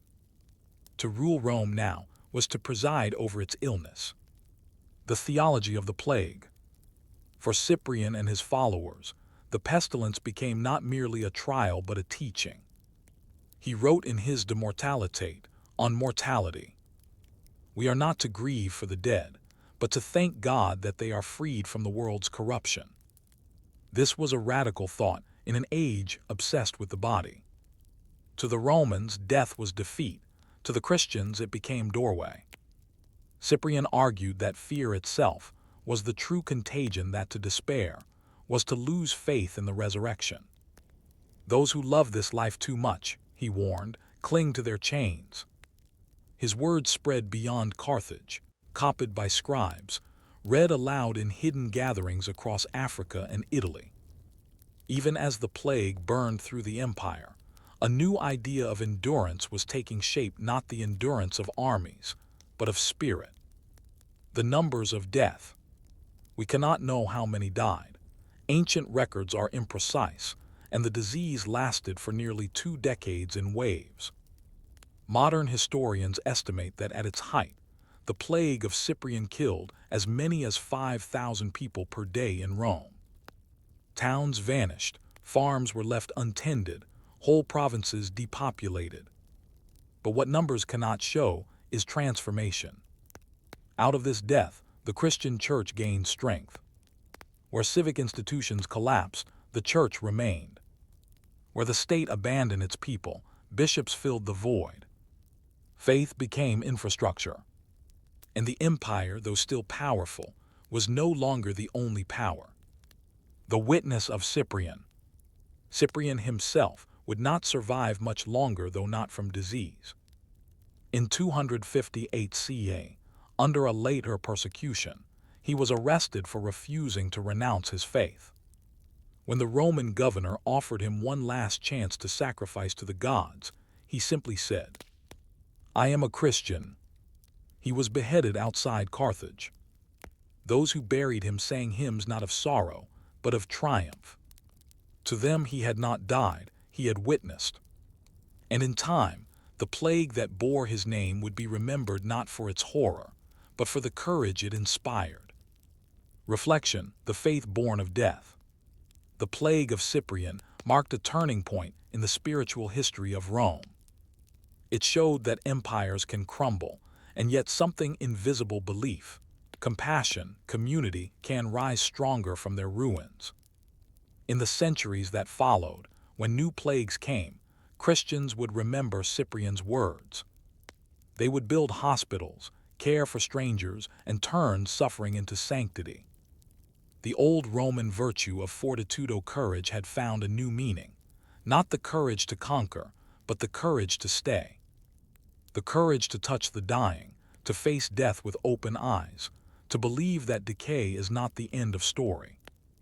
It was the beginning of the faith that would inherit the world. The Empire of Silence. By 253 CE, the Roman world had grown unnervingly quiet. Once busy cities were hushed, roads went unused, even the clamor of the legions had softened. The empire, which had prided itself on motion, now lived in stillness. In this strange hush, the rhythm of life shifted. Fewer merchants traveled, fewer ships sailed, fewer hands tilled the soil. The empire's heartbeat, its trade, its armies, its daily noise slowed to a faint pulse. And yet, amid this silence, a new kind of community began to speak. From the ashes of plague and persecution, the Christian church was emerging not as a sect in hiding, but as the only network that still functioned. The Roman state was faltering, the church was organizing. The hidden administration. Even while the imperial treasury collapsed, bishops maintained their own modest economy. They collected donations, oblations not for grandeur, but for survival. The offerings were turned into food for the poor, burial costs for the dead, and shelter for widows and orphans. Each Christian community, bound by letters and couriers, remained in contact with others. Cyprian's writings, copied carefully by hand, carried in secret between cities, acted as circulars, encouraging unity. "Do not let death scatter you," he wrote, "for we are one body, and death cannot divide what the spirit joins." When provincial governors died or fled, bishops became the de facto leaders of their cities. It was the first time in Roman history that spiritual power quietly replaced political authority, not through conquest, but through endurance. The empire was learning that faith could govern where the sword could not. Burial as sacrament. In an empire overwhelmed by death, the act of burial became sacred. The Romans had long believed that an unburied body was a restless spirit. But as plague devoured the cities, corpses multiplied faster than any rites could manage. The Christians took on the grim duty. They dug trenches, wrapped the bodies, sang psalms over the nameless. Each burial was both an act of mercy and a declaration of belief, that every life, slave or senator, pagan or believer, bore divine image. A Roman magistrate in Carthage, astonished by the sight, reportedly said, "They bury our dead as if they were their own." It was not propaganda. It was compassion that made no distinctions, and it bewildered the old order. The theology of the body. Cyprian's followers began to develop an idea that would later shape all of Christian ethics. The body as sacred, not because it lives, but because it dies. To wash a corpse, to tend the sick, to touch the unclean, these were not polluting acts, but forms of worship. Where pagan priests avoided contamination, Christian deacons sought it out. They believed that service to the suffering was imitation of Christ himself, who had touched lepers and the blind. From this conviction would later grow the first xenodochia houses for strangers and the ill. These were not yet hospitals in the modern sense, but places of care and rest, supported by donations. They began as makeshift shelters during the plague, but they would outlive the crisis. A theology had become infrastructure, and mercy, a system. The pagan reaction. Not everyone welcomed this inversion of values. To traditional Romans, the Christian refusal to fear death looked like arrogance. Senators scoffed that these followers of a crucified criminal had no sense of duty to the state. But privately, some began to envy them. The philosopher Porphyry, though not a Christian, wrote later that their courage in pestilence puts our philosophers to shame. When the persecutions flared again, driven by imperial frustration rather than faith, the executions seemed increasingly futile. Killing Christians did not silence them, it multiplied their example. Martyrdom, once a punishment, became recruitment. And when the plague flared again in 262 CE, The same scenes repeated: panic among pagans, steadfastness among Christians. Even pagan chroniclers admitted the truth. They alone, in their madness or faith, remain when all others flee. It was hard to tell which word, madness or faith, fit better. To the dying, it hardly mattered. The hands that fed them were Christian hands.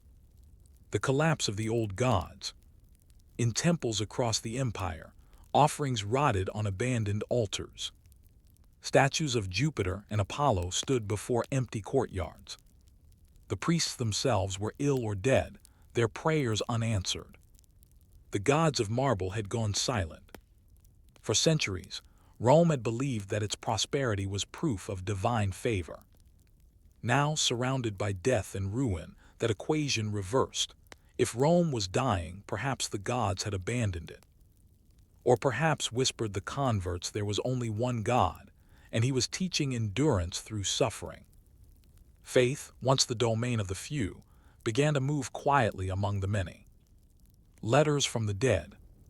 From this period survive letters written by bishops and ordinary believers, small voices from the heart of despair. One woman in Antioch wrote to her friend in Carthage, "All my children are gone, yet I have not lost hope, for the Lord does not take without promise. I wait therefore with tears." A deacon from Alexandria wrote, "I am tired, but I cannot stop. They die in my arms, and I bury them before nightfall. Sometimes I forget the names, but I remember the faces." These were not records of triumph, but of persistence. Faith was not loud. It was repetitive, 1,000 small acts of care, repeated until the world changed. The return of the harvest. By the late 260s CE, the plague's fury had faded. Fields were planted again, roads cleared, and children's laughter returned faintly to the streets. But the world that emerged was different. The Roman Empire had survived barely, but its center of gravity had shifted. Power no longer meant invulnerability. Strength was redefined not by conquest, but by continuity. And in that new landscape, the Christian church was no longer a hunted minority. It had become an institution, weary, scarred, but permanent. The historian Eusebius, writing a century later, would describe the change as providential. When the cities lay in ruins, the faith rose from among the graves. It was not exaggeration, it was observation. The new brotherhood. In the wake of plague, Christians began to see themselves as part of a universal family not bound by race, class, or citizenship. Baptism had always made believers brothers and sisters, but now the phrase became literal. Communities exchanged food, letters, even refugees. A bishop in Rome could write to a presbyter in Gaul and expect reply, something no imperial governor could rely on. Where the empire's bureaucracy failed, the church's network thrived. Out of catastrophe, a new global system of belonging had been born, one that transcended borders and languages. In the ancient world, it was revolutionary. The church as memory. The plague itself slowly passed into legend, but its lessons stayed. Each year, the feast of Saint Cyprian was celebrated not as mourning, but as thanksgiving for courage, for endurance, for the discovery that compassion could outlast empire. In later centuries, when new epidemics struck, Christians invoked his name. During the plague of Justinian, bishops read Cyprian's sermons aloud. During the Black Death, monks copied them again. His words became part of Europe's immune system, a memory of how to suffer without despair. And in every hospital, hospice, and orphanage that would later appear, his legacy lived on invisible, like the contagion that once bore his name, but healing instead of harming. Reflection: the church that outlived the empire. The plague of Cyprian transformed Rome more profoundly than any war. It broke the illusion of eternal empire and replaced it with the idea of an eternal community. Power, once measured in armies, began to be measured in care. In saving others, The Christians had saved themselves.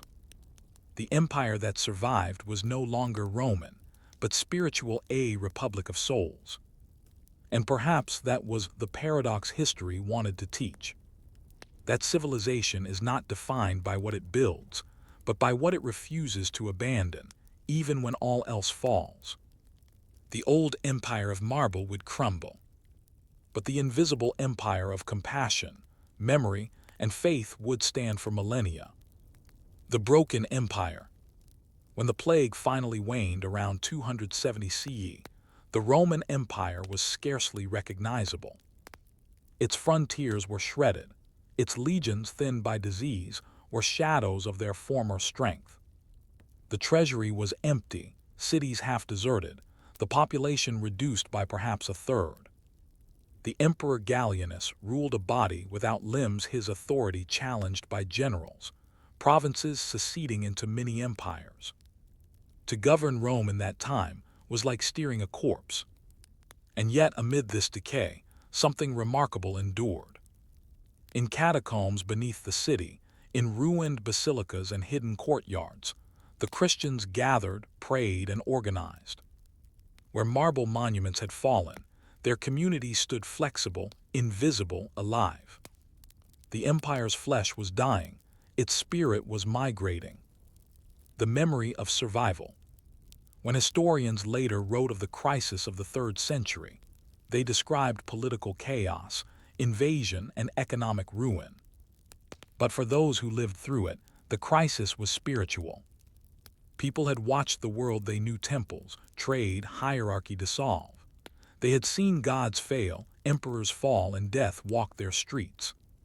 The survivors did not dream of restoring the old order. They wanted meaning.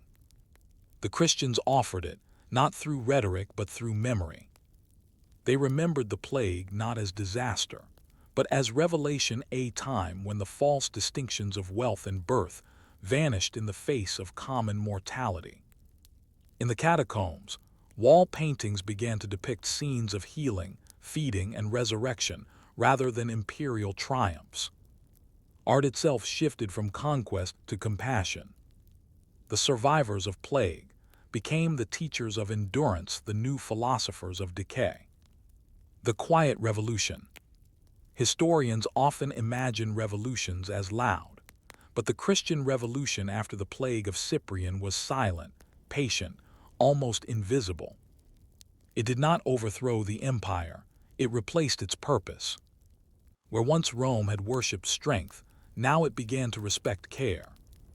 Where once citizenship was a privilege of birth, now belonging was open to all who believed. And where once public virtue meant victory in war, now it meant mercy in suffering.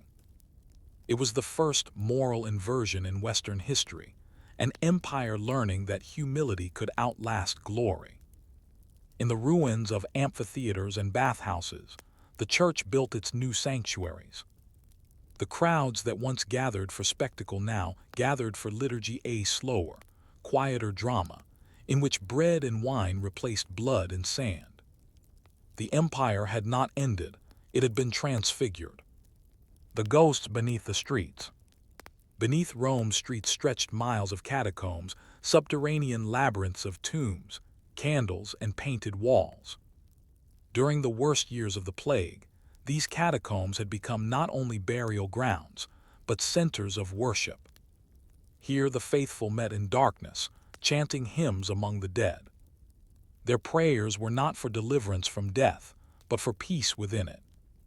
The communion of saints, the belief that the living and dead shared one spiritual family, took its shape here, among the tombs. It was a theology born of necessity. When the plague took half your city, you learned to believe that absence was not separation. And so, when the empire returned to the light, its faith carried the fragrance of the underground, a faith familiar with dust. From margins to ministry. The decades after the plague saw something unprecedented. Bishops speaking with the moral authority once reserved for emperors. The church's network of care, refined during crisis, now extended across every province. Letters between bishops replaced decrees from governors. Charity funds replaced tax systems. In times of famine or flood, it was not the imperial treasury that responded, but the church. By the time of Emperor Aurelian, r. 270–275 CE, even the pagan government began to imitate Christian organization. Aurelian introduced a state-supported welfare system, free bread distributions, public aid modeled on the Christians' charity networks. He even proposed a universal cult to Sol Invictus, the unconquered sun, echoing the Christian idea of one divine source of life. Rome was absorbing its own rival without realizing it. The philosophy of fragility. The generation shaped by the plague no longer saw permanence as proof of divinity. They had watched entire cities vanish, yet still found meaning in what endured: kindness, memory, song. Philosophers began to echo Cyprian's thought in secular form. The Neoplatonist Plotinus, writing a few years after the pestilence, described the material world as the image of the eternal, which fades so that the eternal may shine through. To a society that had lost its taste for grandeur, this sounded like wisdom. Fragility had become a form of truth. Even art changed. Mosaics grew simpler, faces more human, less heroic. Beauty was no longer about perfection, but presence. The empire, though still calling itself Roman, had entered a new mental world, one in which suffering was no longer meaningless. The children of the plague. A century later, the historian Lactantius would write that the plague of Cyprian softened the hearts of men for the seed of faith. Indeed, the children and grandchildren of those who had lived through it became the generation that witnessed Constantine's conversion and the birth of Christian Rome. The world that had once crucified believers now carried their symbols on banners. The same cross that had marked the graves of plague victims now adorned the imperial standard. History, in its quiet irony, had turned despair into foundation. Without the plague, without the suffering that stripped the empire of certainty, the message of redemption might have remained the religion of slaves and outcasts. Instead, it became the soul of a civilization. From epidemic to empire. When Constantine built the first great churches in the early 4th century, he drew consciously on the memory of past plagues. Inscriptions spoke of healing, rebirth, and renewal. One even quoted Cyprian directly: "Death has been conquered in the faith of the living." These churches stood where hospitals and burial grounds had once been. The architecture of despair became the architecture of salvation. And though Constantine's political motives were pragmatic, the cultural transformation ran deeper. Rome had been remade from the inside by centuries of compassion practiced under suffering. The faith that survived plague had now become the empire's immune system. The lessons remembered. When later centuries faced their own pandemics, Justinian's plague, the Black Death, the influenza of 1918, echoes of Cyprian's time reappeared. The instinct to stay and serve, to care for the dying when others fled, had become part of Western moral reflex. It is easy to forget that such an instinct was once unthinkable. The plague of Cyprian taught humanity that mercy is not weakness. It turned disease into a teacher and death into a discipline. It transformed the history of medicine, charity, and ethics not through innovation, but imitation of compassion. That is how faith changes history, not by decree but by repetition. The long reflection. If one stands today among the ruins of ancient Carthage or beneath the catacombs of Rome, it is hard to sense the silence of that 3rd century world, the stillness after the last funeral fire burned out. Yet beneath those stones, history shifted direction. For the first time, human civilization learned to organize itself not around conquest or wealth, but around care. The empire that began in blood ended in service. And in that transformation lies one of the strangest, quietest miracles in all history.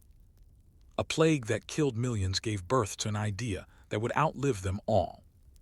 That even in death, humanity can choose compassion. Reflection, the invisible inheritance.